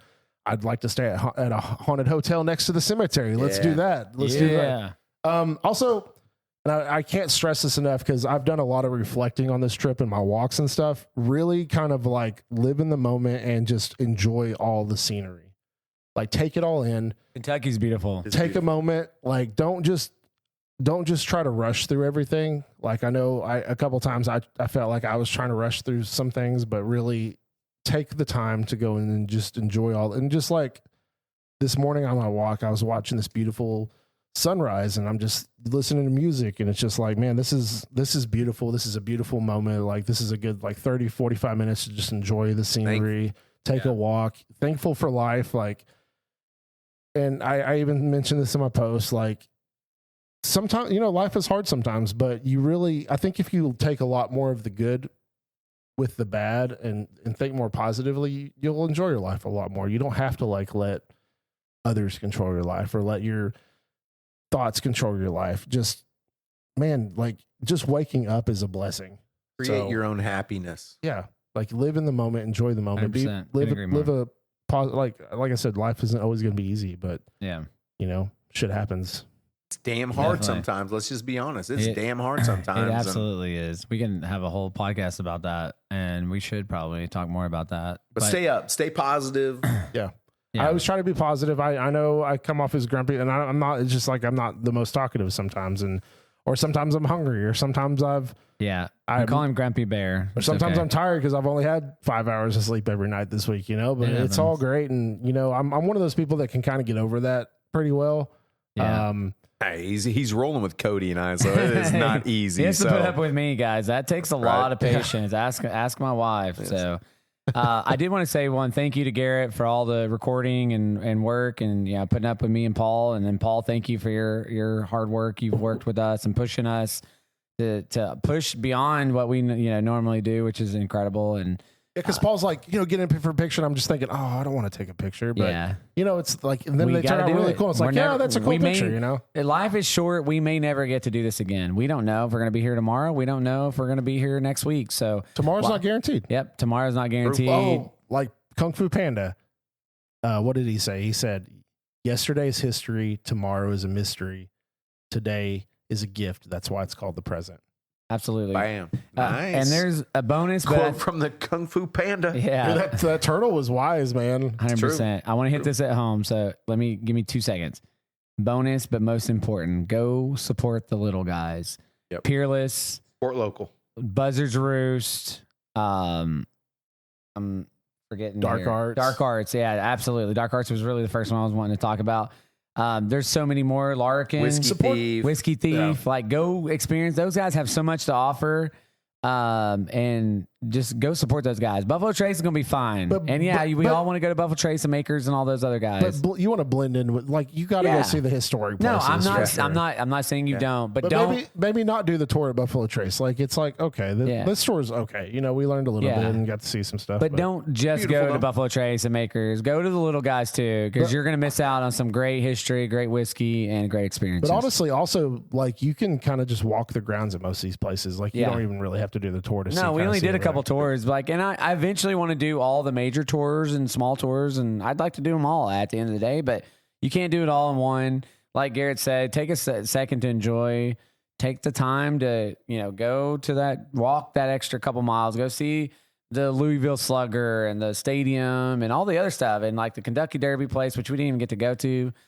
We didn't get to go to Makers, unfortunately. I know, guys, it's against it. I'm sad about it, but just gives me more reason to want to come back. And we're going to be doing picks and everything else. So, we'll come back and there's a lot more we did not tell you guys. And this is already going to be a long episode, but I've had a phenomenal time and I'm super happy and it couldn't have gone any better. My wallet hurts.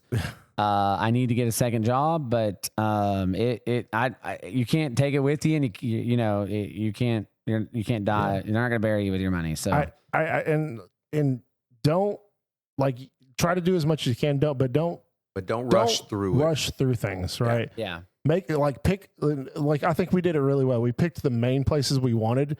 And then if we finished at a decent time, we're like, okay, let's go by Larrikin. Let's go by this place. Just kind of pick main places you want and then have a backup plan in case you have, some extra time. So yeah, for sure. Before you leave, take that step back, take a deep breath, look around what the spot, if you're at James Beam, if you're at Willett, if you're at Peerless, if you're in Whiskey Row, do it. Yeah. Look around and you're in history and you gotta dive in and enjoy that part, man. Couldn't agree more. So, all right. Anything else? I think Appreciate we're good. you guys. Let me say, just from my perspective, I certainly appreciate you guys include me in on the journey. It has been a great time. I appreciate both of your personalities and everything that you're bringing to the game. I love the support local, and you guys know that's a huge thing for all three of us. And it has been an epic trip, man. I appreciate you guys for including me in on this thing. No, and absolutely, I'm man. very thankful. Dude, you never added to a be lot forgotten. of value to this trip, man. It wouldn't have been the same without you. So, and I'm sorry that people that didn't know we were going here, I thought we were pretty vocal about it. If you went to a couple drops, we weren't shy about it. So, but if you want to go to Kentucky, we are going to try to plan a trip next year. We're going to start planning a date. I'm absolutely coming back, and hopefully I can come back sooner than next year. So Macaulay, maybe we'll come do a pick with you, buddy. But let me jump in before you close this out. But I want to say these guys are not up and coming, dude. They're in it, man. At this point, they're over 1,000 followers. These guys are real. They're gonna continue to get big. 1131. We're 1,100. I mean, and so that's not much. A brag. That's obviously that's definitely not. not. Because I'm not bragging for you. I'm preaching on it because you guys do need to tune in, man. We're gonna have a lot of great content coming up. Garrett, the guru, is gonna be putting some special stuff together, and getting better anytime I can collab with these guys, I'm gonna do it. And these guys know what they're doing. They know their whiskey. They know the scene, they know the hunt, man. So follow along, check out their YouTube videos, check out the podcast stuff. I'm not a huge podcast guy, but I love everything that you guys are putting out. And thank you. Good luck, and I wish the best for you guys. Absolutely, and I pushing you, man. You did a great job this whole week. So thank you for coming along. We got to get the Paul Blair. Honestly, this wouldn't have been the same without Paul here. No, absolutely not. No, me and Cody probably would have choked each other out. No, I'm just kidding. Probably. Honestly, we probably would have killed each other, but it's okay. My pleasure, fellas. Honestly, I loved it. No, we had a good time. All of us, everybody. Epic. I appreciate you guys a lot, and I'm looking forward to. I know, Paul, we're gonna push you to come out with your own channel and do some stuff. But I'm Cody. I'm Garrett. I'm Paul. And we are the Bourbon Nerds. Thanks for tuning in, guys. Please like, subscribe, and I hope you enjoyed this episode. And thank God. God bless America, and God bless Kentucky. And God bless Sergeant Richards.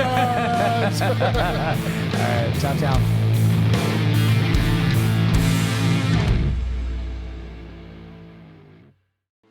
Thanks for listening to The Bourbon Nerds, a podcast hosted and executive produced by Garrett Welch and Cody Mills, edited by Ethan Adams, and featuring original music by Alex Pitts.